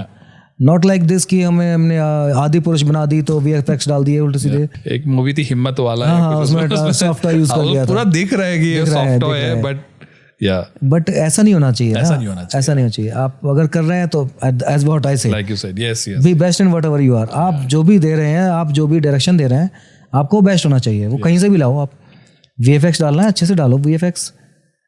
तो इस तरह से मुझे हॉलीवुड की ज़्यादा प्रेफर करता हूँ। आप स्पोर्ट्स में? Cricket, I was very good player of cricket. कुछ अवार्ड्स भी रखे हुए हैं घर पे, ट्रॉफीज रखी हुई हैं। मैं ऑलराउंडर था, opening batsman, bowler and best fielder you can say. मैं बाउंड्रीज पे लगता था, कैचेस मेरे अच्छे होते थे। So क्यों नहीं you मैं एक्चुअली एक ट्रायल था हमारा, मैं घर पे था, मैंने फादर को बोला मेरा ट्रायल है स्टेडियम में, सो लेट मी गो। तो उन्होंने कहा कि यू हैव 2 ऑप्शंस, अच्छा, इधर you can go for sport और स्टडी। एक साथ दोनों नहीं कर सकते, क्योंकि आप एक साथ 2 करोगे तो फोकस नहीं रह पाओगे। आप ऐसा नहीं है कि स्टडी के साथ साथ ये करोगे तो इस पे ध्यान दोगे, फिर स्टडीज छूट जाएगी आपकी। तो आई थिंक आपके फादर साहब बहुत सॉर्टेड थे, because he knew कि जो भी करना है उसको फोकस के साथ करो। और बीच में उन्होंने ये भी बोला कि कुछ चाहिए हो, ज़रूरत हो, बट ये चीज़ मेरे अंदर थी कि मैंने अपने फादर से पैसे नहीं लिए थे, बिल्कुल नहीं लिए थे कि मुझे ज़रूरत पड़ रही है या मैं अर्निंग कम है, 5,000 मिल रहे हैं, 7,000 मिल रहे हैं, आप मुझे दे दो। वो मैंने नहीं किया, बिल्कुल नहीं किया। 1-2 कई बार पूछते थे, वो हर महीने पूछते थे कि कम पड़ रहे हैं क्या इस बार। मैं कहता नहीं हो जाएगा, मैनेज कर लेंगे, कर लूँगा, हो जाएगा। आई थिंक वो बेटर भी रहता है, because then you have a push कि आपको बेटर करना है, and then you work every day. As I told you ना, every day is a experience and every day is a challenge कि हम चाहेंगे कि अपने आप को इम्प्रूव करें। राइट। हर रोज हम सोचेंगे कि हम आज से बेटर दे सकें। अगर मुझे पीछे से पुश मिल जाएगा, पैसे आ जाएंगे, तो कौन करेगा? तो फिर वो क्या बोलते हैं, जो हंगर होता है वो रह जाएगा, to be better and to earn more, वो खत्म भी हो जाता है। वो खत्म हो जाएगा। राइट। वो खत्म हो जाएगा। फिर दिल्ली में आने के बाद जब ये सब किया मैंने, करने के बाद में तो फिर कुछ स्पेशल कोर्सेज किए। पहली वर्कशॉप करी कि थेरा बैंड होता है, ओके, वो एंड जिम बॉल की जो ट्रेनिंग है। थेरा बैंड इज वो जो रबर इलास्टिक रबर बैंड होता है। ओके, सो वो इफेक्टिव होता है। हाँ, ज़्यादा इफेक्टिव है instead of dumbbells. Really? Instead of dumbbells वो ज़्यादा इफेक्टिव है। मैं उसको ज़्यादा प्रेफर करता हूँ because in the dumbbell thing आप अगर आप लिफ्ट कर रहे हो कुछ, आप लिफ्ट कर रहे हैं, सो आप एक साइड का रेजिस्टेंस दे रहे हैं बॉडी को ड्यूरिंग द लिफ्ट। राइट। ठीक है, आप उठा रहे हैं, when you are picking the weight you are doing giving the body resistance. But अगर आप जब वापस ला रहे हैं, सो आप ग्रेविटी को असिस्ट कर रहे हैं। राइट। आप ग्रेविटी का सपोर्ट ले रहे हैं। Right, exactly. आप नीचे लाएंगे, ग्रेविटी हेल्प करेगी। राइट। आपकी स्ट्रेंथ कहाँ आई? Elastic band is double sided resistance. आप लाने के टाइम पे भी स्ट्रेंथ लगाते हैं, छोड़ने के टाइम पे भी, ताकि वो झटके से ना आए। तो आप स्लोली छोड़ते हैं ना। राइट। आप ग्रेविटी की तरह थोड़ी कि आपने हाथ नीचे कर दिया तो हो गया। राइट। आप धीमे धीमे लाते हैं। ऐसा नहीं कि आप झटके छोड़ देंगे तो आपका नीचे आ जाएगा। राइट। आप स्लोली करते हैं। उस साइड में डबल साइडेड रेजिस्टेंस होता है। जैसे हम बोलते हैं मेडिकल उसमें अपने फील्ड में कि एगोनिस्ट और एंटागोनिस्ट। जो हमारी मसल है, अगर आपके आर्म है तो फ्रंट ऑफ फोरआर्म और बैक ऑफ फोरआर्म, दोनों की मसल स्ट्रॉन्ग करनी है। मैं एक साइड से नहीं करना। आपको बाइसेप स्ट्रॉन्ग कर लिया आपने डंबल से, ट्राइसेप्स कैसे करेंगे? दूसरी एक्सरसाइज करनी पड़ेगी। आप एक ही एक्सरसाइज में दोनों चीजें कर सकते हैं।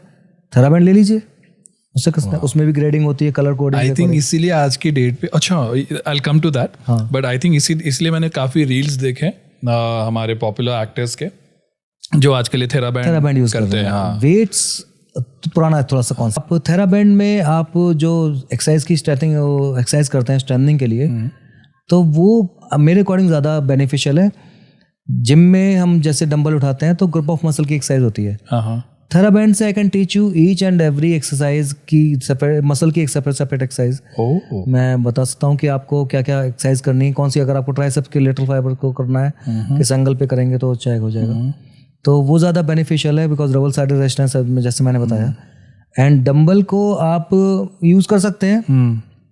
डंबल में मोस्टली क्या होता है कि जिम वाले लोगों को टीयर होने के चांसेस रहते हैं। मसल टीयर के चांसेस रहते हैं। वो डिफरेंट एंगल में उठा लेंगे तो हो जाएगा। प्लस आप डंबल हर जगह लेके जा सकते हैं। थेरा बैंड कैरी कर सकते हैं, कहीं भी फोल्ड कर लिया, इजीियर टू। ऐसा लग रहा है हम थेरा बैंड की प्रमोशन कर रहे हैं, बट ऐसा नहीं है। ऐसा नहीं है, हम बस बातें कर रहे हैं आपके नॉलेज के लिए। थेरा बैंड एक एकेडमी है पूरी। ओके। थेरा बैंड एक एकेडमी है। ओके। थेरा बैंड एकेडमी बोलते हैं। ओके। तो अच्छा, उसका नाम ही थेरा बैंड एकेडमी है। And what is that product called? Resistance band. Resistance band होता है। तो ये आप बोल रहे थे कुछ कलर्स में आते हैं, like there are different levels for the colours. हाँ, येलो बेसिक कलर है, yellow then red then green blue black silver gold. तो शुरू येलो से होता है। शुरू येलो से। ओके, सो ये तो रही आपकी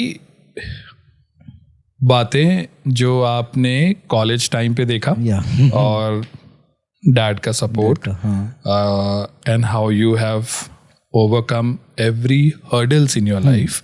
और इंफॉर्मेशन को आपने पहला, नॉलेज एंड इंफॉर्मेशन को अपना पहला प्रायोरिटी रख के आप आगे बढ़े। I think it's a very good take for the students या anyone who is watching the video. आज दिल्ली में सरिता विहार में आप ऑब्वियसली बहुत पॉपुलर है। दिल्ली एनसीआर में बहुत पॉपुलर है। इंडिया में काफ़ी ट्रैवल भी करते हैं। For the patients. For the patients. So थोड़ा अपने इस सक्सेस के बारे में बताइए, बिकॉज अभी तक लोगों को पता नहीं है कि एक्चुअली में आप कितने सक्सेसफुल हैं। ओके, सो प्लीज हमारे व्यूअर्स को कुछ बताइए। सो मैंने जब दिल्ली में आया तो बिगिन कम से हुआ, धीमे धीमे मैंने ग्रो किया, नॉलेज गेन किया। नॉलेज गेन से क्या होता है कि आपके पास कॉन्फिडेंस आता है। Knowledge is confidence. नॉलेज होगी तो कॉन्फिडेंस होगा। नॉलेज आएगी तो फिर आप अपने पेशेंट को ठीक कर पाएंगे। पेशेंट ठीक किया। मैंने एक पेशेंट को ठीक किया था, स्पाइन सर्जरी का पेशेंट था, पोस्ट ऑपरेटिव। मैंने उनकी सर्जरी के बाद में फिजियो किया।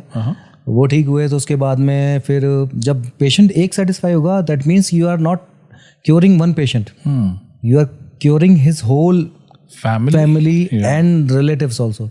तो उनको ठीक किया, उसके बाद में उन्होंने किसी और को बताया कि आप हमारे फिजियो अच्छे हैं। एक्चुअली मैं डॉक्टर खबंदा हैं अपोलो में, मैं उनकी टीम का फिजियो हूँ। तो वहाँ से पेशेंट्स जो मिले थे, उसके बाद में उन्होंने किसी और को रेफ़र किया, तो इस तरह से आपका नेम एंड फेम बढ़ जाता है एंड ऑब्वियसली अर्निंग बढ़ेगी बिकॉज आप पेशेंट को ठीक कर रहे हैं। तो वहाँ से स्टार्ट हुआ। उसके बाद में मैंने अपनी पहली कार ली थी 2014 में। एंड एट दैट टाइम मुझे गाड़ी चलानी भी नहीं आती थी, मैंने गाड़ी खरीद ली थी। पहले गाड़ी खरीद ली, सेकंड हैंड खरीदी थी कि मुझे लगता था कि पहले पुरानी ले लो तो पीट हो जाएगी तो चलेगा, दुखेगा नहीं, ये सबकी मेंटालिटी दुखेगा नहीं। तो वही लिया, पुरानी ली, सेकंड हैंड ली कि हाथ साफ हो जाए। तो पहले गाड़ी खरीदी, उसके बाद मैं मोटर ड्राइविंग जो स्कूल्स होते हैं वहाँ से सीखा, मैं मोटर ड्राइविंग सीखा। उसके बाद में वो कार रखी 6 मंथ समथिंग, फिर सेकंड कार ली, फिर वो 3 years तक रखी, कम से कम 5 साल भी नहीं रखी, उसको सेल कर दिया। And this is my third car. So अभी ये भी, इसको 5 साल हो नहीं हुए हैं, ये भी निकल जाएगी ये भी निकल जाएगी। सो अभी वेल एस्टेब्लिश्ड क्लिनिक है मेरा। मैं डॉक्टर खबंदा के साथ में, जैसे मैंने बताया। सो पेशेंट्स सारे जानते हैं, मेरे रेगुलर पेशेंट्स कई सारे हैं, और सारे इन द सेंस थोड़ा एलीट पेशेंट जो हैं वो भी हैं। अभी x CJI, ex chief justice of India KG Balakrishnan मेरे पेशेंट हैं राइट नाउ। अभी भी उनका ट्रीटमेंट है मेरे पास में, चलता है। वो उनकी वाइफ, दोनों मेरे पेशेंट हैं। हमारे इंडिया गेट बासमती चावल वाले जो हैं वो रेगुलर पेशेंट है मेरे। तो उनकी पूरी फैमिली का फिजियो हूँ मैं, कंप्लीट फैमिली का। सो ऐसे बहुत सारे पेशेंट्स हैं जो रेनोन्ड हैं, वेल टू डू वाले टाइप के हैं।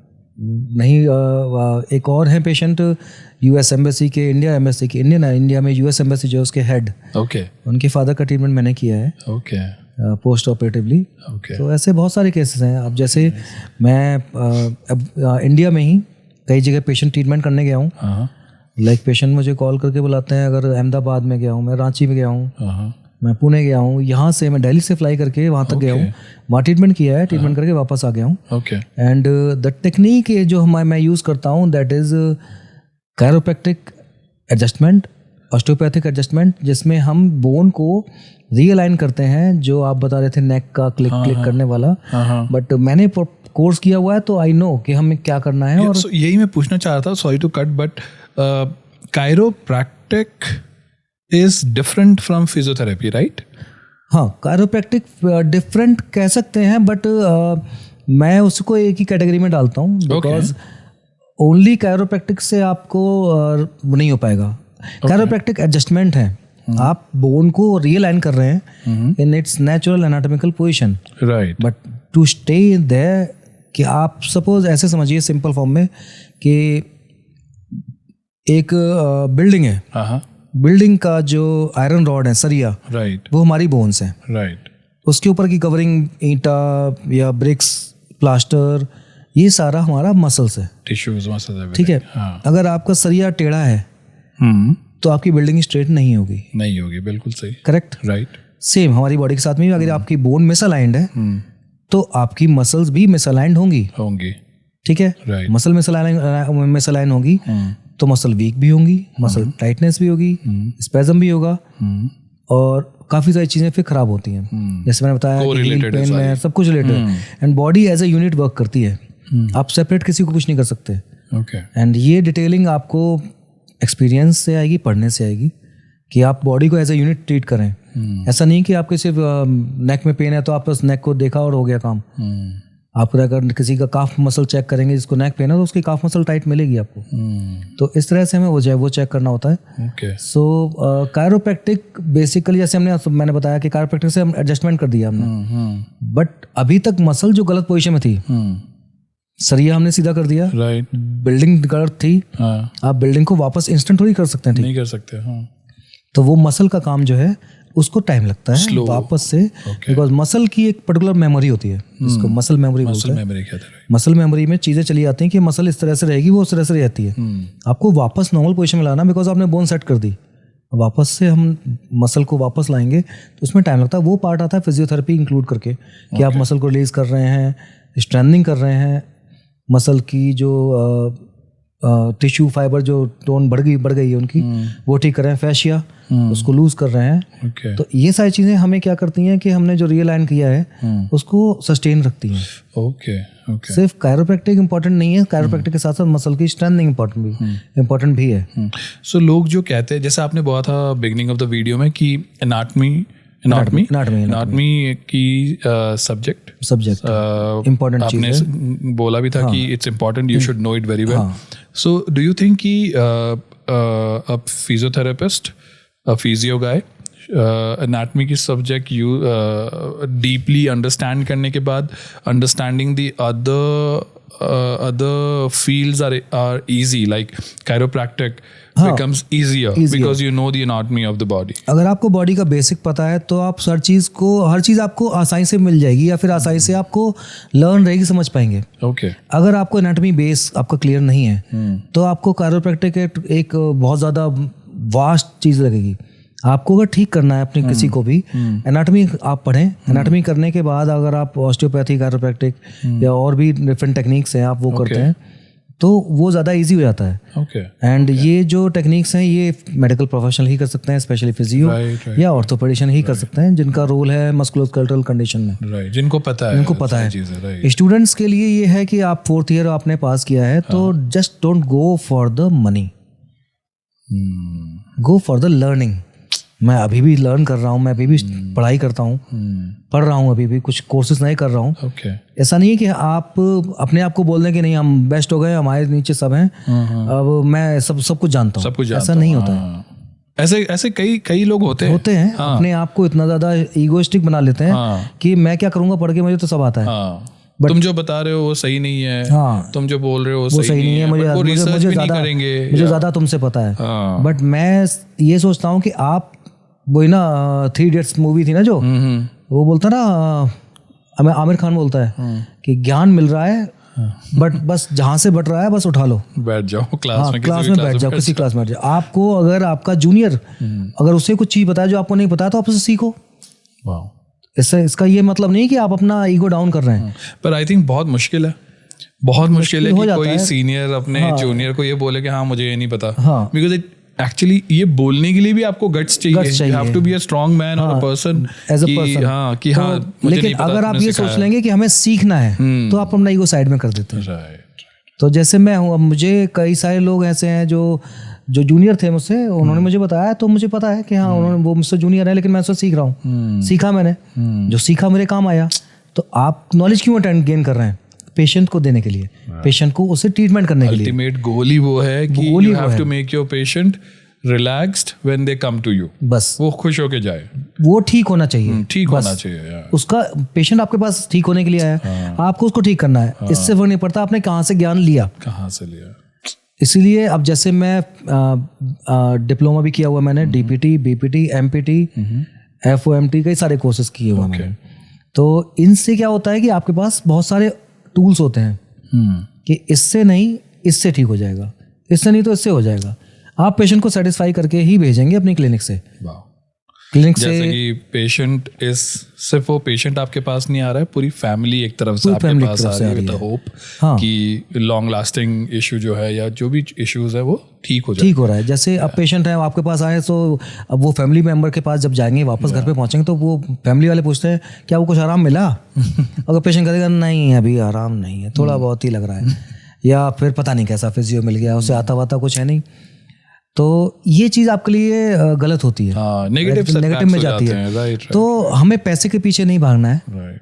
आप पैसा तो है ही इम्पोर्टेंट, वो फॉलो करता है, साइमल्टेनियसली फॉलो करेगा। अगर नॉलेज गेन करते रहेंगे आपके पास पैसा अपने आप आएगा क्योंकि आप अपना नॉलेज बढ़ा रहे हैं। पेशेंट को लगेगा कि आपके अंदर नॉलेज है तो आज नहीं तो कल आपको फ्रूट मिलेगा। बिल्कुल।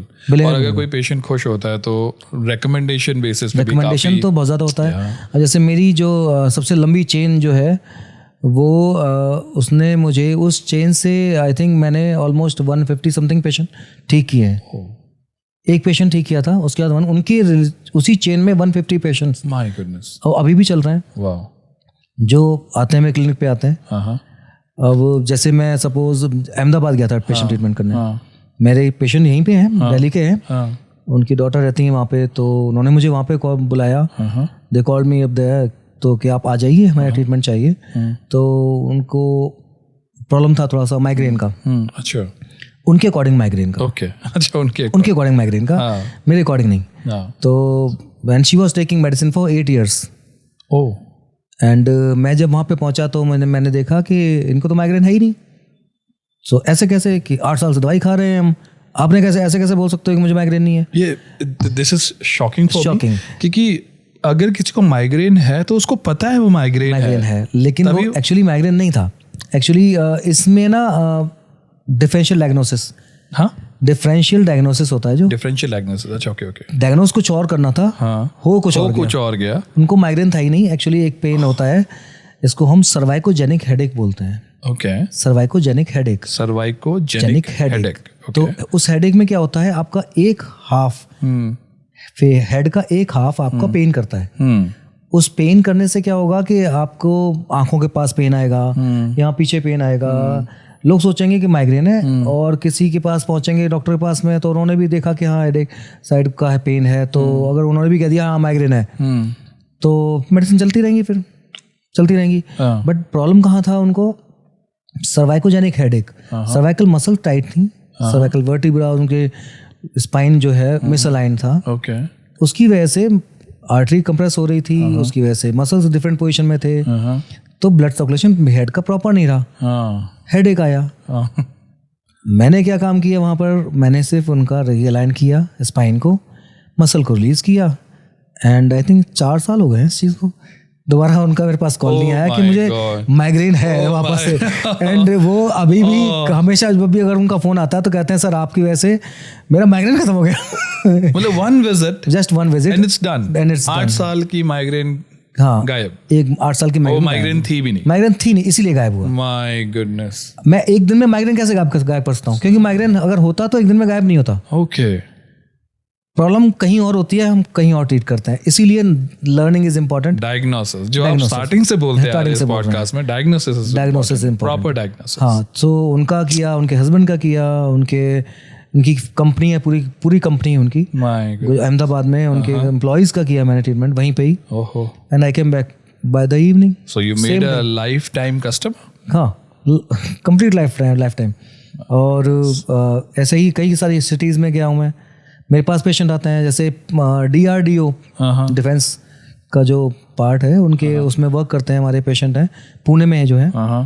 तो उस पेशेंट को वहाँ पे उन्होंने बता दिया था कि आपकी सर्जरी होगी स्पाइन की, and the whole family was in depression कि यंग लड़का जिसकी एज 35 समथिंग है, उसको स्पाइन सर्जरी करानी पड़ जाए, उसके बाद में फ्यूचर का क्या होगा। सही बात है। तो कंप्लीट फैमिली डिप्रेशन में थी, कंप्लीट फैमिली। वो तो था ही था, पूरी फैमिली डिप्रेशन। तो उसके टाइम पे क्या हुआ कि टेढ़ा चलने लगा वो। बेंड एक साइड लिंपिंग हो गई स्टार्ट। तो और वो परेशान हो गए कि अब तो लिंपिंग स्टार्ट हो गई, अब तो सर्जरी करानी पड़ेगी। And they were planning for surgery. किसी ने उन्होंने डॉक्टर स्पाइनल सर्जन से बात कर रखी थी कि हम सर्जरी कराएंगे। कहीं से उनको रेफरेंस मिला मेरा कि एक बार सर्जरी कराने से पहले एक बार डॉक्टर विमल से मिल लो, डॉक्टर विमल से मिल लो, आप इतना कर चुके हो, एक बार ट्राई कर लो, क्या दिक्कत है। सर्जरी तो अल्टीमेट ऑप्शन है ही हमारे पास, वो तो कर ही लेंगे। तो वो बंदा वहां से यहाँ पे आया, दिल्ली आया, पुणे से फ्लाइट पकड़ के दिल्ली आया। क्लिनिक पे पहुंचा, वो क्लिनिक पे मैं नहीं था, तो उसने वेट किया ऑलमोस्ट 2 hours समथिंग वेट किया उसने। जब मैं पहुंचा, मैंने देखा, तो मैंने तो इंस्टेंटली बता दिया था कि आपको सर्जरी की तो नीड है भी नहीं वैसे भी, क्योंकि आपकी कंडीशन सर्जरी की है ही नहीं। और मैं आपकी सर्जरी वर्ड करा दूंगा। आप कॉन्फिडेंट थे? मैं मैं आपकी सर्जरी वर्ड कराऊंगा, दैट इज फॉर श्योर, मैं कराऊंगा। उसमें कोई डाउट नहीं है। तो असेसमेंट किया, डायग्नोस किया, पूरा पता पड़ा कि कहाँ प्रॉब्लम है, लंबर स्पाइन की, पेल्विस की। तो आप एक्सरेज लेते हो? एक्सरेज अगर हैं ज़्यादा अच्छा है, MRI अगर है बेस्ट है। लेकिन मैं अननेसेसरली किसी पेशेंट को एडवाइस नहीं करता हूँ कि आप MRI कराओ जाके। मैं जनरली अगर मुझे जरूरत पड़ेगी तभी बताऊंगा, नहीं तो नहीं। मैंने हार्डली इतने साल के करियर में शायद ही 6 या 7 किसी को MRI बताई हूँ। बिकॉज आपका फिर असेसमेंट मेन होता है। फिर असेसमेंट आपके हाथ का पैल्पेशन जो आप पेशेंट को टच करके फील करते हो, फिर वो एक्सपीरियंस से आती है चीज़ें। That is what learning start. Learning से ही आएगा। आपको पता होना चाहिए कि यहाँ पर यही बोन है, यहाँ पे हम ये कर रहे हैं तो हमें ये यहाँ पे प्रॉब्लम है। अगर आप को कुछ नहीं पता है तो आप नहीं कर पाएंगे, फिर आप MRI के लिए भेजेंगे। अगर मुझे पता है इनकी बोन यहाँ पे थोड़ा सा गड़बड़ है, यहाँ पे ये प्रॉब्लम हो रहा है, तो आप नेसेसरी क्यों पैसे वेस्ट करें पेशेंट का। तो मैं उस पार्ट में नहीं हूँ। मैं उस चीज़ में नहीं हूँ क्लियरली फ्रैंकली कि मैं पेशेंट का अननेसेसरी पैसा वेस्ट नहीं करता हूँ। I am not into that commission type thing. बहुत चलता है एनीथिंग MRI एक्सरे और ब्लड टेस्ट, मैं किसी चीज़ में नहीं हूँ। I just want the result wherever you can go. I remember when I came to you, you actually did not ask for these things. आपने मुझे भी जब ट्रीट किया था, so आपने बस टच किया and then you know अच्छा यहाँ पेन होता है आपको, तो मैंने बोला हाँ। फिर आपने यहाँ टच किया, यहाँ भी होता है आपको। I'm like, कैसे पता आपको? So you're like हाँ, this thing, ये चीज़ मेरे मोस्टली ऑलमोस्ट सारे पेशेंट भी बोलते हैं कि आपको कैसे पता पड़ता है कि यहाँ पे हाँ, even that day I was shocked, how do you know? और वो चीज़ भी आप ना ऐसा नहीं कि आप ढूंढते हैं, ढूंढते नहीं है। मैं अगर पिन पॉइंट किया मैंने डायरेक्टली और directly just the second time यहाँ पे होता है, मैंने कहा यहाँ पे भी होता है, वहीं पे पेन आपका है और मैं ज़्यादा ढूंढूंगा नहीं। And this is where learning आपकी वर्क करती है, एक्सपीरियंस मैटर करता है, एंड साथ साथ में आपकी डायग्नोसिस कि अगर पेशेंट जो कंडीशन बता रहा है आपके माइंड में तुरंत आ जाना चाहिए कि इनको कहाँ पे क्या क्या प्रॉब्लम हो सकती है। तो आप उसके अकॉर्डिंग फिर असेसमेंट करते हैं। तो ये चीज़ें हैं। सो जो अभी आपका क्लिनिक है, जब आपने शुरू किया, यहाँ पे कई हमारे व्यूअर्स होंगे जो अपना जो डॉक्टर्स हैं या मे बी नेक्स्ट ईयर या नेक्स्ट मंथ नो जब अगर वो अपना क्लिनिक ओपन करना चाहते हैं, क्या चैलेंजेस आपको फेस हुआ उस समय, and what do you want to suggest to people, dos and don'ts अगर क्लिनिक ओपन करते वक्त? क्लिनिक ओपन करने के टाइम पे आपको पब्लिसिटी करनी है, लेकिन not with the cheap thing like pamphlets और बैनर लगा दिए। मैंने फेस किया, मैंने अपने पैम्फलेट्स को कचौड़ी वाली की शॉप पे देखा तो इट वाज हर्टिंग। कचौड़ी बेचते, कचौड़ी के नीचे लगा के दे रहा था वो, तो it was like insulting to me कि आई पैम्फलेट्स मतलब जो A5 साइज की, आप जो फ्लायर होते हैं ना, जो फ्लायर टाइप के आप पेपर के बीच में लगा के बेचते हैं, और नीले हरे कलर वाली वो वाले भी, एंड आप अच्छा पेपर यूज कर रहे हैं, बढ़िया वाला पेपर यूज कर रहे हैं, आप देखते हैं कि गलत हो रहा है यार, और उस पैम्फलेट्स का आपको फ्लायर का आपको रिजल्ट नहीं मिल रहा है, सो दैट हर्ट्स। तो कोशिश करिए कि इस टाइप के थोड़ा सा ना करें। अगर आपने क्लिनिक खोली है तो ये चीज़ें थोड़ा सा अवॉइड करने की कोशिश करिए। एंड नेक्स्ट पार्ट ये है कि आप, जैसे मैंने बैनर भी लगाए, बैनर जो हैंगिंग बैनर्स टाइप के होते हैं, जो रोड्स में लगाते हैं, हाँ फ्लैक्स टाइप के जो बैनर होते हैं, फ्लैक्स वाले जो रस्सी से बांधते हैं चारों तरफ, वो भी लगवाए, बट उनका भी आउटकम ज़्यादा नहीं आया, बिकॉज वो भी कोई रिक्शे वाला खोल के ले गया, कोई दूसरा ले गया, किसी ने बिछा दिया नीचे लेटने के लिए।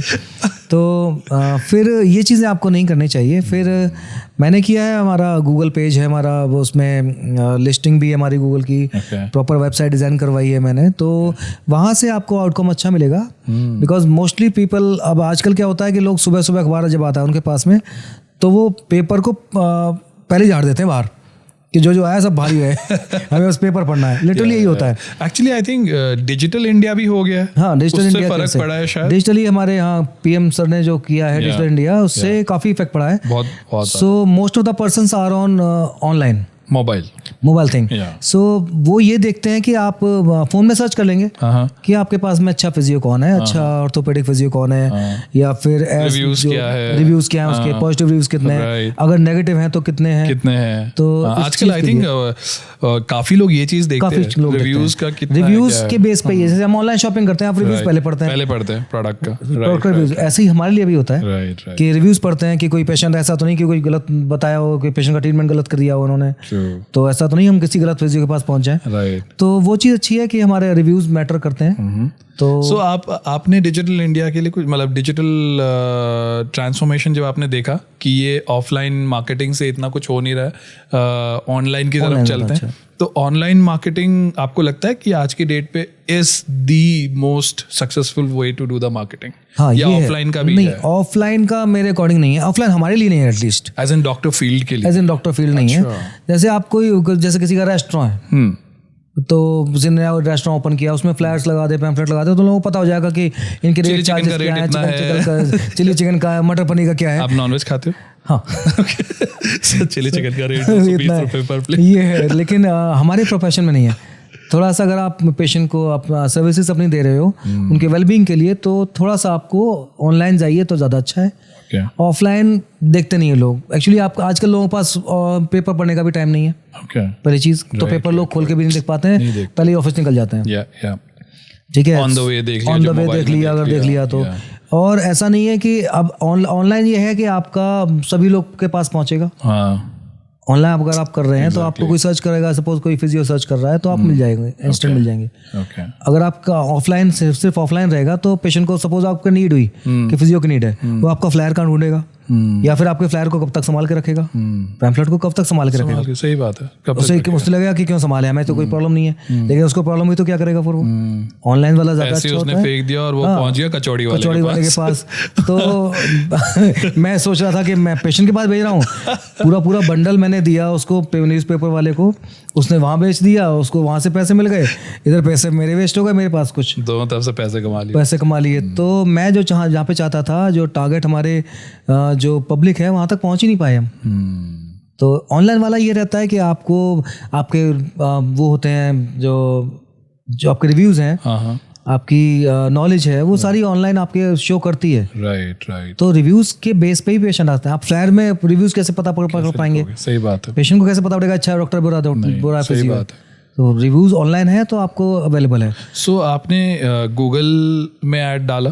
हाँ। या आपने अपना भी कुछ वेबसाइट टाइप कुछ ऐसा बनाया? दोनों चीज़ें, मेरी वेबसाइट भी है drvimalphysio.com, वो आपको मिल जाएगी। इसमें प्रोडक्ट के इसमें वीडियो के डिस्क्रिप्शन में। राइट। एंड मेरा गूगल पेज भी है, doctor Vimal's physio and rehab, जो मेरी क्लिनिक का नाम है। Doctor Vimal's physio and rehab. हाँ, सरिता विहार में लोकेशन है हमारी, पॉकेट एफ में 30 नंबर ग्राउंड फ्लोर है हमारा। सो वहाँ पर क्लिनिक है हमारा। सो अगर किसी को नीड होती है तो you can call directly to me, और आप ऑनलाइन भी जाके आप अपॉइंटमेंट वहाँ से ले सकते हैं। सो आप सरिता विहार में है तो काफ़ी एक्सपेंसिव? हाँ, कह सकते हैं वहाँ पे एक्सपेंसिव है, बट द थिंग इज़ कि आपका as a physio, as a budding physio कोई है, सो मैं वही बोलूँगा कि आप पैसे के पीछे मत जाइए, अपनी नॉलेज रखिए। जैसे मैंने किया, मैं दिल्ली में आके मैं डायरेक्ट अर्निंग अच्छी नहीं थी मेरी, लेकिन मैंने नॉलेज अटेंड करी, नॉलेज गेन करी। नॉलेज गेन करने से क्या हुआ कि आपका कॉन्फिडेंस बढ़ेगा। सो मैं जहाँ से आया था, जिस लेवल से आया था, वहाँ से यहाँ तक आने में काफ़ी चैलेंजेस थे। लेकिन उन चैलेंजेस के लिए अपने आप को अपग्रेडेशन करा। पेशेंट को जब लगता है कि आप कहीं भी रहते हो, चाहे पंचशील में रहते हो, बसंत विहार, वसंत कुंज, शांति निकेतन, कहीं भी दिल्ली के जितने टॉप एलीट एरियाज हैं, अपनी फ्रेंड्स कॉलोनी, तो वो मैटर नहीं करता, आपकी नॉलेज मैटर करती है। उसकी वजह से ही आपके पेशेंट सेटिस्फाई होते हैं। Very true. जब अपनी बात हो रही थी पहले, आपने कहा था कि आप अपनी क्लिनिक में किसी भी डिफेंस से अगर कोई आते हैं तो उनका treatment you do free of cost. तो उसके बारे में बताइए। हाँ, मैं जो पुअर लोग होते हैं, जैसे मेड्स होते हैं, ड्राइवर्स हैं, सर्वेंट्स हैं, या ये जो सब्जी वाले हैं, ठेले वाले हैं, मैं इनका फ्री ऑफ कॉस्ट ट्रीटमेंट करता हूँ, regardless of their economic status. ठीक है। एंड ट्रीटमेंट कंप्लीट डेडिकेशन से, जो हमारा नॉर्मल ट्रीटमेंट है, कंप्लीट सेम ट्रीटमेंट होता है। मेरी टीम में 5 फिजियोज हैं ऑलरेडी, जो सारे क्वालिफाइड है। एंड मैं आर्मी पर्सनल, पुलिस पर्सनल से चार्जेस नहीं लेता हूँ, just because my father was in CID। तो मैं पुलिस एंड आर्मी वालों को अपनी फैमिली मानता हूँ, बिकॉज मेरा बहुत ज़्यादा क्लोजअप है उनसे, क्लोज रहा हूँ मैं उनसे, तो मैं उनसे चार्ज नहीं करता। I treat them as my family. कि मैं पुलिस वाले के बेटा रहा हूँ, माई फादर पहले पुलिस में थे, बाद में CID में आए, तो इसलिए उनसे मैं चार्ज नहीं करता हूँ, because they are there to help us, to guard us. Army वाले हमारी कंट्री के लिए हैं, तो मैं उनसे चार्ज नहीं करता हूँ। वो मेरी अपना पेट्रियटिज्म है, मैं चार्ज नहीं करता हूँ दोनों लोगों से। आई थिंक ये बहुत अच्छी बात है कि इस तरीके की सर्विस मैंने तो आज तक नहीं सुनी है कि ऐसा कोई करता है या कोई डॉक्टर कर रहे हैं. मे बी करते भी होंगे बट मुझे नहीं पता. But I am really happy and proud to know you कि आप इस लेवल की चीज़ें कर रहे हैं. इतने बड़े लेवल पे होने के बाद भी you are giving back something to the society which is a very good thing. वाह डॉक्टर विमल, आई थिंक बहुत इंटेंस हो जाएगा ये पॉडकास्ट, कहीं 2 घंटे तक ना खींच चल जाएगा. बट ये आई थिंक जो जिस्ट है वो ये समझ में आ गया है कि गेन योर नॉलेज प्रॉपर्ली, अपने सब्जेक्ट का इंफॉर्मेशन प्रॉपर रखो, स्किल्स को डेवलप करो. एंड इफ यू वांट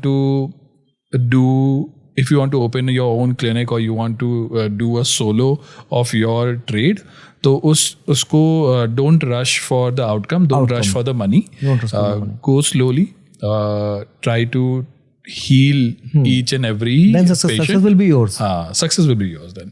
एक सक्सेस स्टोरी आई थिंक ऐसे ही बनता है. पेशेंट्स बताते हैं जैसे आप बोल रहे हैं, पेशेंट की ही सक्सेस स्टोरी होती है. वही है सक्सेस स्टोरी. पेशेंट का आपका सेटिस्फेक्शन सक्सेस है हमारी. हम क्यों हैं? हम पेशेंट्स के लिए ही हैं. एग्जैक्टली. पेशेंट सेटिस्फाई हो गया, हमारी सक्सेस हो गई. राइट. उन्हीं से बने हैं इनफैक्ट देखा जाए तो. सो बस यही है कि हमें अपने आप को अपग्रेडेशन रखना है. एंड अगर किसी को कोई प्रॉब्लम है तो मैं हूँ. I'll share the details in the description. वो मिल जाएगा आपको डिस्क्रिप्शन में. आप भी कमेंट लिख के बताइए कि आपको इस सेशन से, इस पॉडकास्ट से क्या समझ में आया, क्या बेटर लगा, और क्या आप नेक्स्ट टाइम कोई ऐसा टॉपिक सुनना चाहते हैं रिलेटेड टू आवर बॉडी कि more information you require, then let us know. We can discuss more about this in the future. And अगर कोई कंडीशन की क्वेरी करना चाहते हैं तो आप नीचे आप कमेंट बॉक्स में भी कर सकते हैं. अदरवाइज पर्सनली आप मुझे कॉल या वेबसाइट पे भी है, आप कांटेक्ट कर सकते हैं इजीली. एंड सेकंड चीज़ कि मैं पर्सनली मैं नहीं चाहता कि लोगों को प्रॉब्लम्स हो. लोग बोलते हैं ना कि आप तो चाहोगे कि ना कि लोग बीमार रहें. ये मैंने सुना है कई बार ऐसा बोलते हैं लोग. मैं थोड़ा सा डिफरेंट सोचता हूँ. मैं नहीं चाहता कि कोई बीमार पड़े या फिर किसी को कोई प्रॉब्लम हो. मैं लिटरली नहीं चाहता, लेकिन बट ये चाहता हूँ अगर कोई बीमार हो तो मुझे कांटेक्ट करें. This is the last note of the podcast, but I want to tell you कि how I met doctor Vimal. Though we know each other from family relation, but जब मैं इनके पास ट्रीटमेंट के लिए गया था, इन्होंने ये बोला था, क्योंकि मेरे बैक में बहुत सीवियर पेन था बाइक एक्सीडेंट की वजह से, तो इन्होंने यही बोला था कि I will treat you in 2 to 3 sessions. ऐसा था कि इतने में तुम्हारा हो जाएगा ठीक. जबकि पहले जब मैं 1-2 जगह गया था, उन्होंने कहा था 5-6 सिटिंग लगेंगे, आपको आना पड़ेगा and stuff. You won't believe, only 2 sitting I did and my entire back pain is gone. And it's been now I think 4.5 years. 4.5 years now. I have no pain at all and I'm sitting आपके सामने. it's perfectly fine. So yeah, I think जो आपका experience था, जो आपकी बातें हैं, it's actually true. और आपने बहुत humbly बताया भी है. बट जो आपको पर्सनली जानते हैं, they know that what kind of a perfect person you are in terms of your field and even in personal life. And I want to thank you for coming to our podcast. Thank you. Because this is going to be the most enriching podcast in physiotherapy. I think people will definitely like it. Hope it will. Hope it will. It will. Okay. Thank you so much, Dr. Vimal. It was great seeing you. Thank you. Have a great